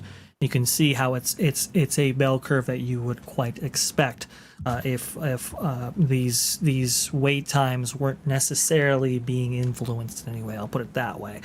You can see a blip right here above the 115 mark there. Apparently that's done so that people don't actually rush to this attraction upon its reopening from a code 101 or a shutdown. So they'll purposely inflate the times in order to not have everybody go to that side of the park and try to ride on Radiator Springs Racers, because they obviously have backed up lightning lanes as well, which they have to contend with too. So there you go. We're looking into even more information related to the story, and I will say Disney knows this. They understand that people make purchasing decisions based off of reported wait times, because it's actually listed in the terms of service if you look at the My Disney Experience app or the Disneyland app in California. Now, wait times are estimates generated using a variety of factors. Wait time estimates can vary significantly from the wait time you may experience and are subject to frequent changes within each day due to a variety of factors such as attendance, guest interest, weather, and attraction downtimes. Because we cannot guarantee the accuracy of these wait time estimates, you should not rely on them. And that is why decisions. That statement sells a lot of lightning lane. Because the smart guy out there, you and me and everybody else, well, of course, they can't guarantee and have to have a disclaimer, but and I know they really know what's going on. Bang, here's my money, take it. This is, I don't know if any of you know the political and social commentator Dennis Prager, but he did a story once about what he thought was the most brilliant advertising he'd ever seen in his life, in all the things he'd ever seen. It was a commercial for a male sexual enhancer, sort of herbal Viagra or whatever. And the headline on the ad said, "If you are completely satisfied with your sexual performance, don't read any more of this ad." Well, that's is that just brilliant? Effective. because who can honestly say, no matter how hot they think they are? So that's that kind of disclaimer. You see, sure. It's hey, your mileage may vary, and if you're caught or killed, the secretary will disavow all your knowledge of your action or whatever. But everybody thinks, oh, they can't fool me. Well, they just did. So I see it as a CYA a little bit, and them, attempting to not be on the hook for people who might. And listen, my beef. If I could pay more, or else in the time I have there not go on Radiator Springs Racers, I'd pay more. It's that good a ride, I think. I think it's fantastic. Oh, yeah, but sure. That's not my beef. My beef with this whole system is that what you used to pay for was getting in the front door and riding the rides, all of them, as many as you could. Yeah. You knew the lines might be long. You knew you might not have the stamina or patience to wait in them.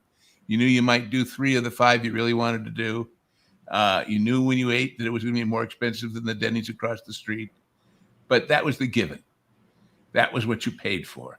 And now it's, you pay for all that, except you don't pay for this, and this, unless you got another $20, $30 extra. And $20 here and $30 there. And suddenly that however many dollars a day number that you came up with starts getting bigger.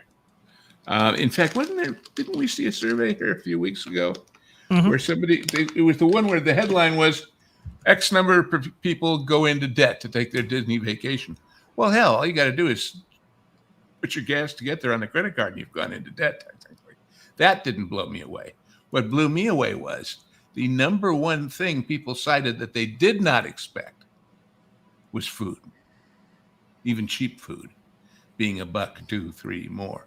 And with 4 or 5 kids and 3 days, what that added up to over the course of the stay was a serious number. So yeah, well, absolutely, and Disney, there's a lot of, it's not price variability, price elasticity, and they just announced a new series of Walt Disney World hotel discounts ahead of Epic Universe's opening because they understand that it's become very, very expensive. And so now it's time to give away the product, let's say. I also want to go ahead and shout out again Chris W. for this information. He has actually a website called dothepark.com. Very interesting website in which you can actually track because, every 15 seconds he's checking on every single day. You can actually check the history of when days become available. Jeez. When days become available and when they actually are taken up or blocked, shut down, whatever. You can actually track the history of each one of these days. And we'll be getting into this on another episode of T3PO Live because this is its own can of worms that you can get lost in the rabbit hole as you jump down. But I'm telling you, folks, Disney understands the numbers game. As Lou indicated earlier, they know the numbers game and they are playing it. This is a mousetrap, and just be aware of what's going on around you. Okay, well, since Spencer is here, we've got one more story that I know he loves to talk about. Here is yeah, Star Wars Outlaws. Look at that. Ubisoft admits Star Wars Outlaws sales softer than expected as it slashes net expected bookings by 30%. This by John F. Trent on that Park Place. Yeah, we got that story, but apparently there's a new rumor actually out there. Star Wars Outlaws only sold 1 million copies to. I thought the rumor was that they were going to give her a new limited edition, series on Disney Plus. That is absolutely fantastic. That's great right there. Yeah. Maybe not. Hey, perhaps there might be, I don't know, an HD edition later on that actually complete. Yeah, that and makes in the plot of that series, what's her name in this game? I'm trying to remember. Yeah, well, she changes her name to Manuel because she has a operation in the course of the show, and so it's the power of Manny. But anyway, that was a stretch there, Lou. That was a stretch, but I'll give it to you anyway. You know what? Yeah, but I was on the journey. Apparently, this by Christopher Durang, Star Wars Outlaws UK figures were lower than I expected. Digital and physical data via GSD, but did a fair bit more than Avatar, 52% more, about half of Assassin's Creed Mirage. Plenty of opportunity to drive more units.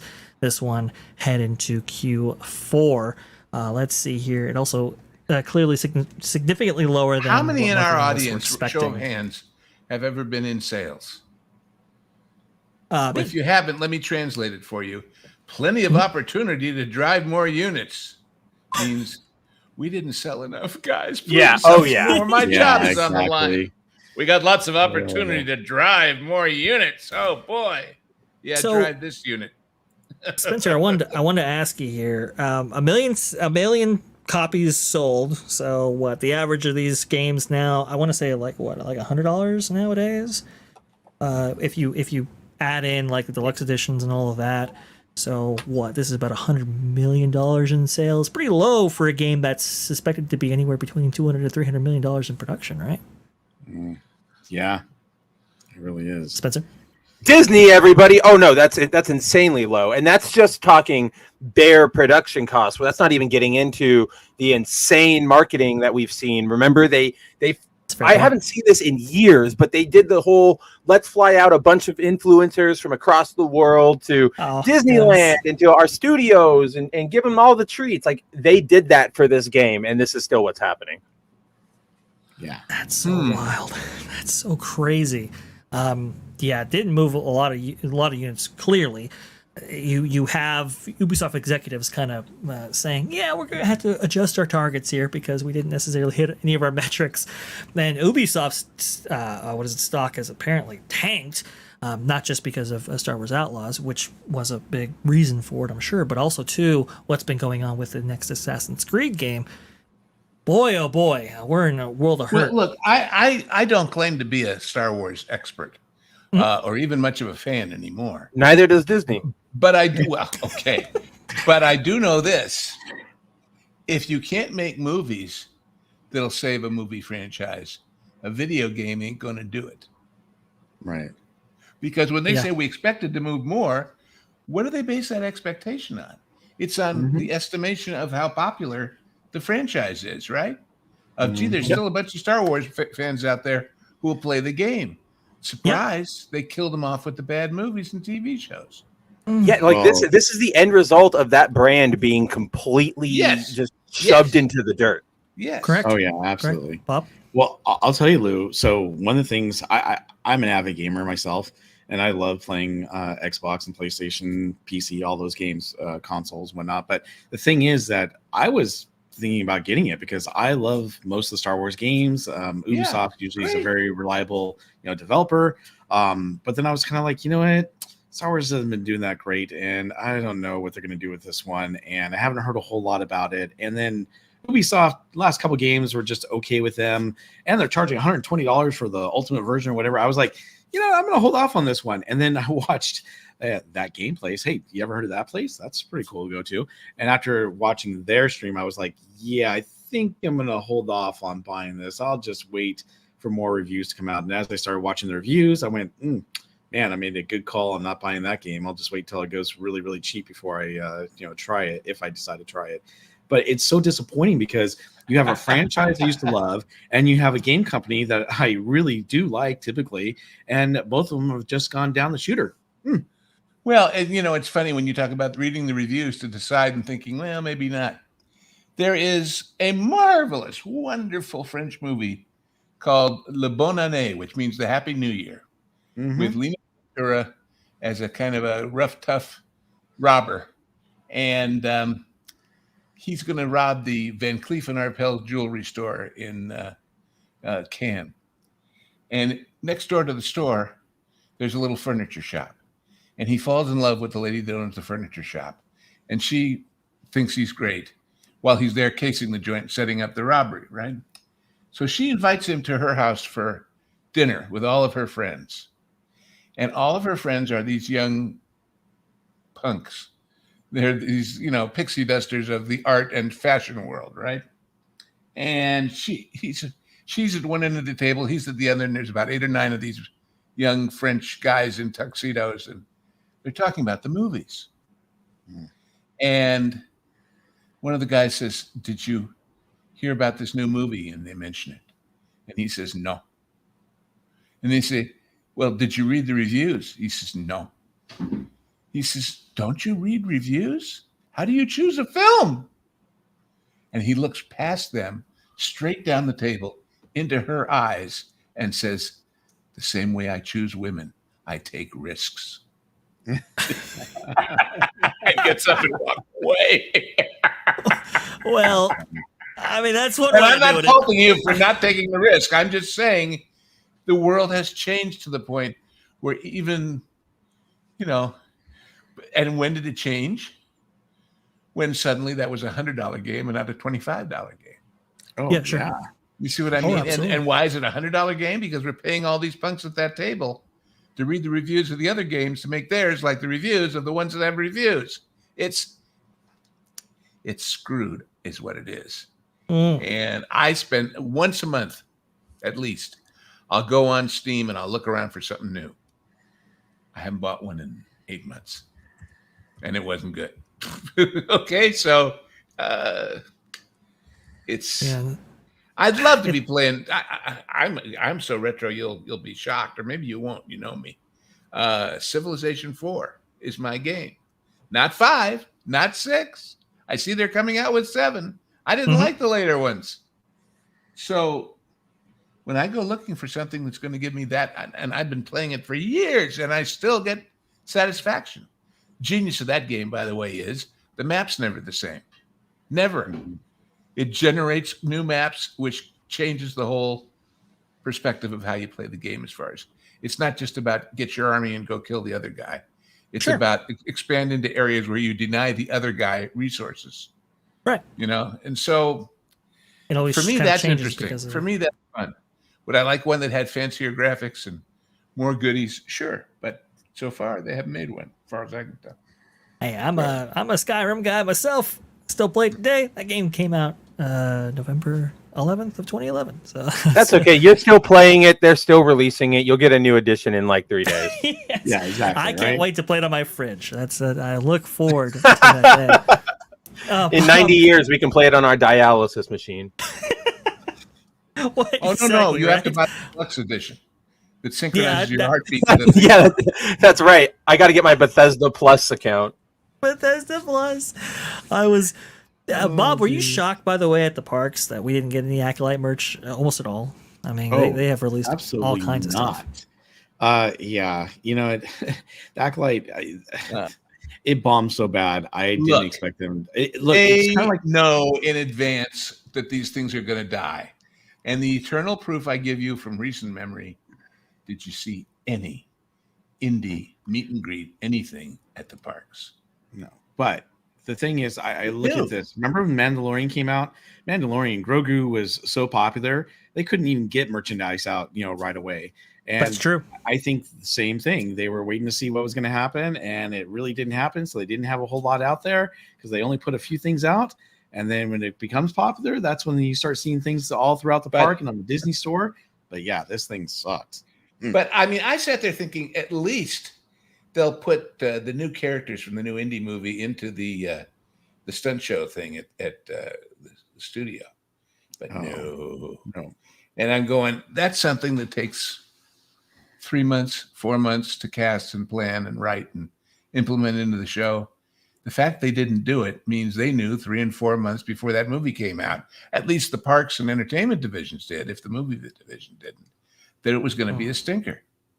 And, and as far as Grogu, all this talk about, well, Star Wars was a boy franchise and they wanted to put more women and blah, blah, blah, blah. Grogu bridges the sex gap. Why? Because he's a hero and he's with the Mandalorian and all that. But he's a cute little green plushy toy I can play with like a doll.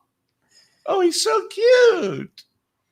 They sold a lot of those to girls. And you wouldn't have if he was short, but nasty, He's not rocking. Yeah. Yoda doll propers aren't flying off the shelf. That's it. That's exactly right. Yeah. Great designs. I do agree with you, Lou. You can create stuff that's I don't know, cross gender, but that requires effort, skill, and time, which we've not seen. And by the way, just to defend Spencer just a little bit, I don't think he was mocking Skyrim at all. And yes, mods do change up the game significantly, like literally. Oh yeah, no, not mocking Skyrim in general, more mocking how they keep re-releasing it. Yeah. Skyrim's great. Those mods too when they do that every time. Anyhow.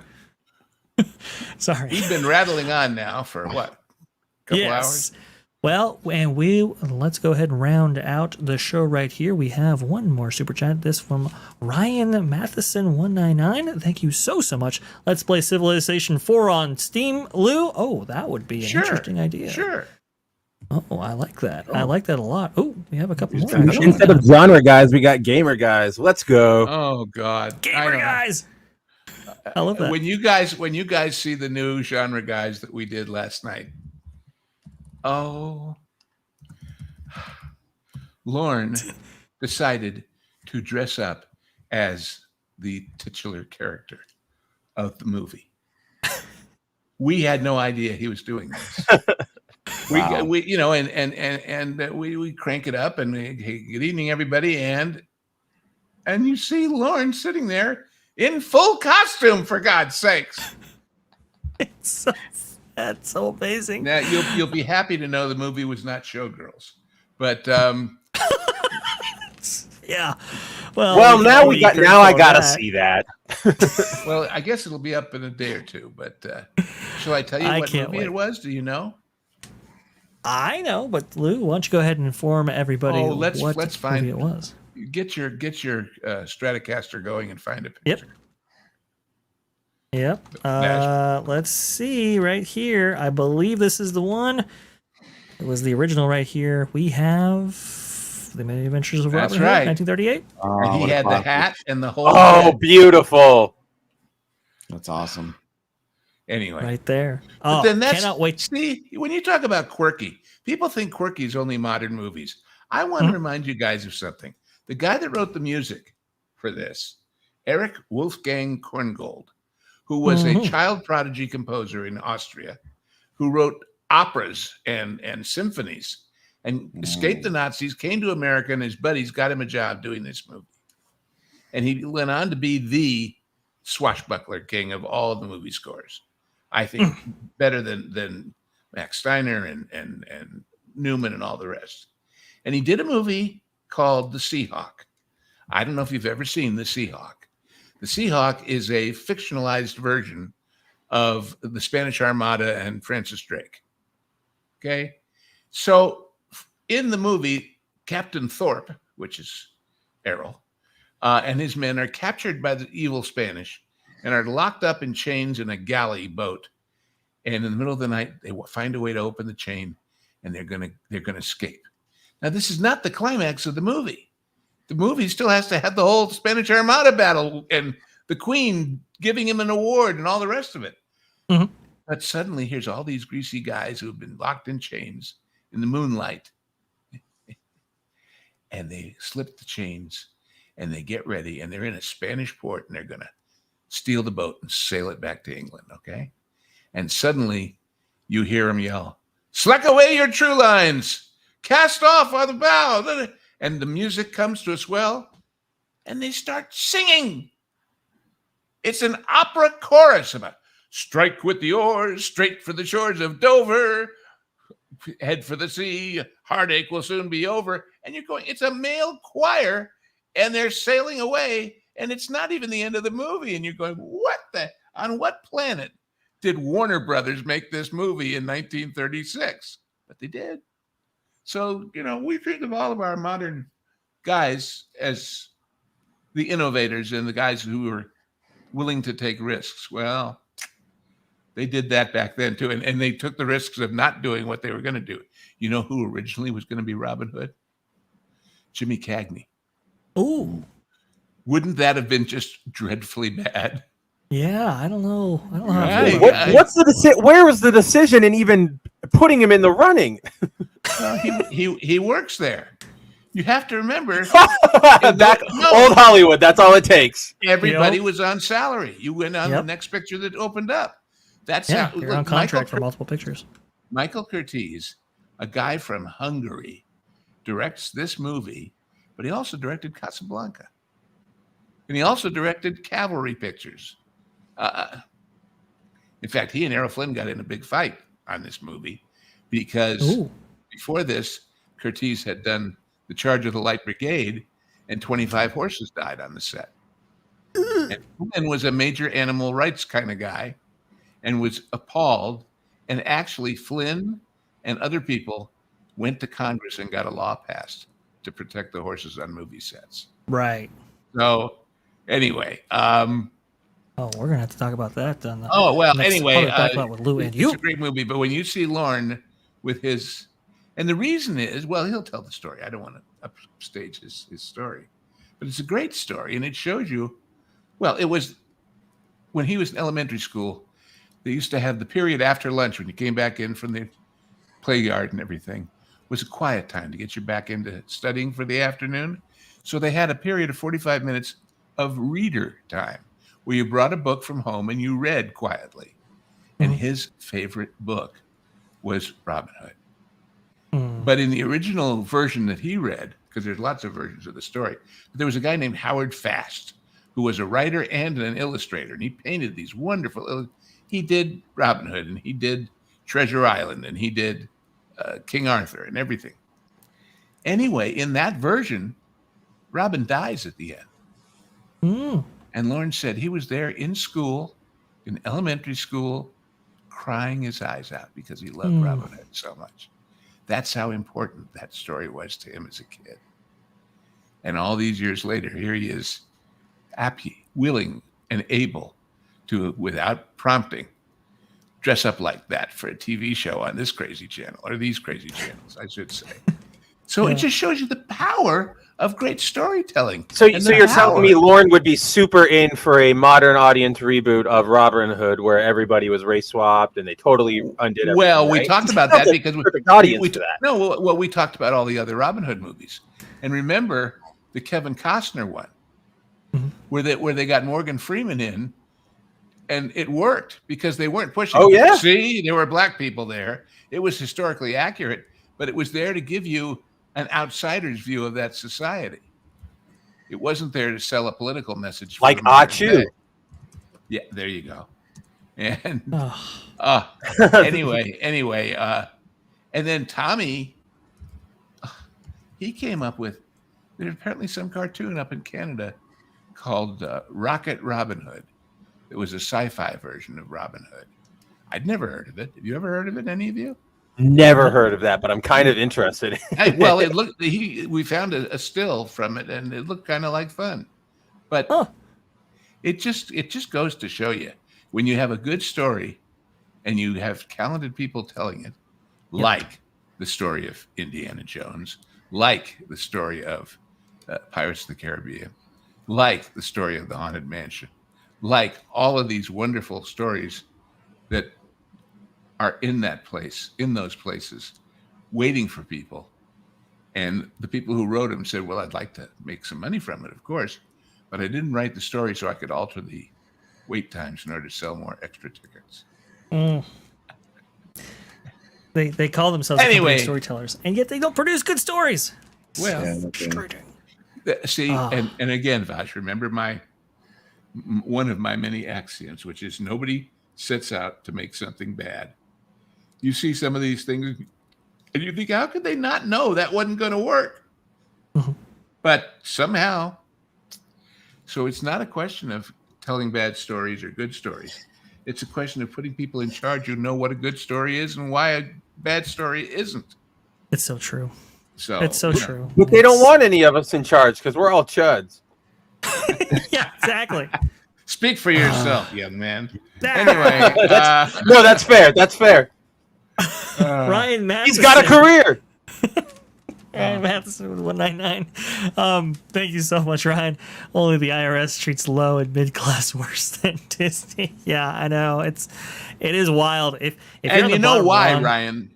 Coming next year, The Secret Life of IRS Agents from you know why? Yeah, exactly. No, Ryan, the reason is real simple. We're less able to defend ourselves and put up a fight. Yeah. That's true. That's true. We're not like those. We're not like those rich fat cats at Club 33 trying to sue to get their way back in. So funny. It's so funny. I love that story so much. I know. Yeah, it's just a riot. Well, we covered it. But the punchline on that is that they want back in. That the punchline on that is at the very end of that article. The husband is like, "We're basically bankrupt. We spent all of our money on this. I don't know what to do." And the wife says, "We're not done yet. We're getting in." Yeah, like we'll die before we are denied. Yeah, that's what she said. Yeah. They ask him, "Is the food good?" Not like it used to be. Is the atmosphere good? Nah, they've cheapened it. Yeah. Is it anything like what it used to be? Nah, no, it's nothing. But damn it. By hook or by crook, we're getting back in because we're not going to let those bastards kick us out. You know, we covered that story briefly on That Park Place. We're gonna have to circle back around and cover that here on T3PO. Yeah, anybody out with there the gang that know here, what we're because I think talking that'll about. be The so couple fun. that got kicked out of Club 33, and they're not going down without a fight. Let's put it that way. We'll give you the details on a future show. Crazy. Very, very good right there. Okay, and what else you got? 6 The mom items with in the Disney $1.99. Shop. Currently 6 items on Disney Shop for Agatha. Go get them. Yeah, exactly. Yeah, right. A show that nobody is watching right now. It's not. And Good. I don't know. I It's wonder not if good. any of you guys caught what I got, because we talked about it when it first came out here a couple of weeks ago. You know the scene that everybody was all upset about, gee whiz, with her walking around naked in the neighborhood and the little girl with the neighbors across the street looking. And I said, this idea of a kid seeing an adult naked, I mean, that goes back to like Dennis the Menace. And Oh yeah, it's a very, very, very old. But wait, comedic trope. Spencer. Oh no, hit me.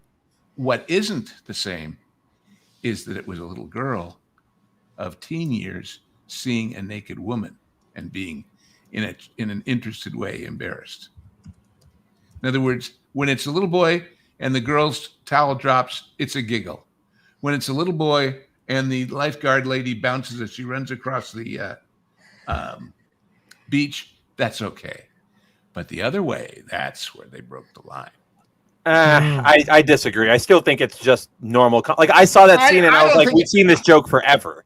That's my point, but I've never seen it from that direction because of the orientation of the people creatively making the show. But see, that to me is reading too much into it. Like there was no, like, it's just like, oh man, that person's naked. Like we've seen little girls and little boys do that in shows all the time. If they hadn't made a big announcement about it, I hope it's the gayest thing ever. That's what I'm in for. I would. Well, okay, yeah, they made that announcement. I get that, but then everybody sort of presuming that that's what they're doing with the 2-second cameo of this little girl across the street. Like to me, this is really reaching. And her facial expression to me. Anyway, I know, but that's the joke. Is like, whoa, oh, there's a naked person. Like it's funny, it's interesting. It's like, what is happening over there? And then the mom does the thing where she puts her hands over her eyes. It's the same joke we've seen a million times. Yeah. Anyhow. It is interesting. It is. Well, right now I have you guys, and we're at the end of the game here, everybody out there. Yep. And the only other thing I've got to amuse me is 437 emails asking for money for various political candidates. From Disney? Oh. No. Disney doesn't ask. They tell. But you will give us money for the right to stand in a shorter line. The ultimate grift right there. But when they send me one, I have 3 here from the same candidate saying this is my last request. Today's side topics are brought to you by Lou and the letter L. See, they say that's their last request, and that's true because then all the other emails are going to be, did you see my last request? Yeah. Good, Mav, ugly. Well, we have a request, and that is for you to subscribe to some of our amazing content creators that we have on the panel today. Beautiful. Right here, Kabuto Studios, by the way. Spencer, somebody's asking in the chat, what does Kabuto mean to you, and why name the channel after that? Well, it is it means beetle. It specifically refers to the Hercules beetle over in Japan, and I just like them. My favorite Kamen Rider character is named after them. I think they're just aesthetically cool, so I ran with it. But yeah, you can go check me out over there, Studio Kabuto. Friday nights, I host a live stream where I talk whatever you guys want to talk about. It's really more of a chat with the chat. And then Thursdays, I have a comic book centric stream over on the channel Foil Variant, where I hang out with Andrew Rodriguez of the Ripperverse, and we just talk comic books. So if that's up your alley, come hang out. And then as always, hit me up on or not me, but go check out Bounding Into Comics, where we're putting up news every day. Absolutely. And love Spencer. Love the energy he brings. I love you guys. That's why I came here. I just wish I knew more about parks. I wish the last time I went to a park was more than like a decade ago. Oh, wow. Well, we'll have to change that. A Disney park. But, guys, I know you have to cover all these stories. But is there anything less consequential to anyone's life than the fact that Will Wheaton and the Shazam guy don't like each other? I mean, get him a mud pit and some Jell-O shots and let him have at it, See where the night goes. Man. Well, if you haven't been to park for a very long time, you can always experience one on Barry Place 28, who live streams in the park very, very regularly. What do you got coming up there, Bob? So actually, tomorrow night I'm going to be at the Santa Ana Haunt over at Garden Walk for the media event, so that'll be a lot of fun. And then I believe on Sunday I'm going back to Not Scary Farm again, and then next Wednesday I'll be back at Disneyland. So trying to get in as much as I can. So please come join me. It's going to be a lot of fun. You can also catch us on the Park Streamers Hangout. We have another show next Monday night at 8 p.m. Pacific time. And it's a great show where me, Theme Park Casual, and Courtney, California get together and talk about all good things theme park. So if you don't get enough theme park goodness from that park place and from T3PO, you can always join us over there at the Park Streamers Hangout. That sounds like you can always find me on all my social media channels, which is YouTube, Instagram, X, Facebook, TikTok, all those. Absolutely, and it's a fun time indeed. I will say, Kiki and Luca, thank you, sorry, thank you so much for joining us. Hey, we like to cross pollinate. I look like a polar bear. Okay, thanks, Kiki and Luca. I don't know if that's a compliment or not. I'm just kidding. It depends, Bob. Can you get a product placement contract with Coca-Cola? No, you look like a polar bear for this time of year. There you go. I like that. Speaking of product placements, we're going to go ahead and place some products right here. Genre Guys comes after 90 days after having been on the Pro channel, exclusive to members only, to this channel that you're watching right now, T3PO. So if you want to go ahead and see the Genre Guys as they are released on this channel, go ahead and hit that subscribe button. Very much appreciated. And we also have Hollywood Backlot with Lou and you live every single Sunday at 2 p.m. Eastern. Great show. We just got done covering all kinds of fascinating what Hollywood did we cover history. anyway? So, sometimes I'm not sure what we covered after we're done, but I know it's been fun. it was really fun. I think we Hollywood dying. Oh, Walt's Field Day. Yes. Oh, yes. The big parties of Hollywood. Parties of Hollywood. That's right. I forgot. I got my notes there. Yes, it's actually a great show. I loved it.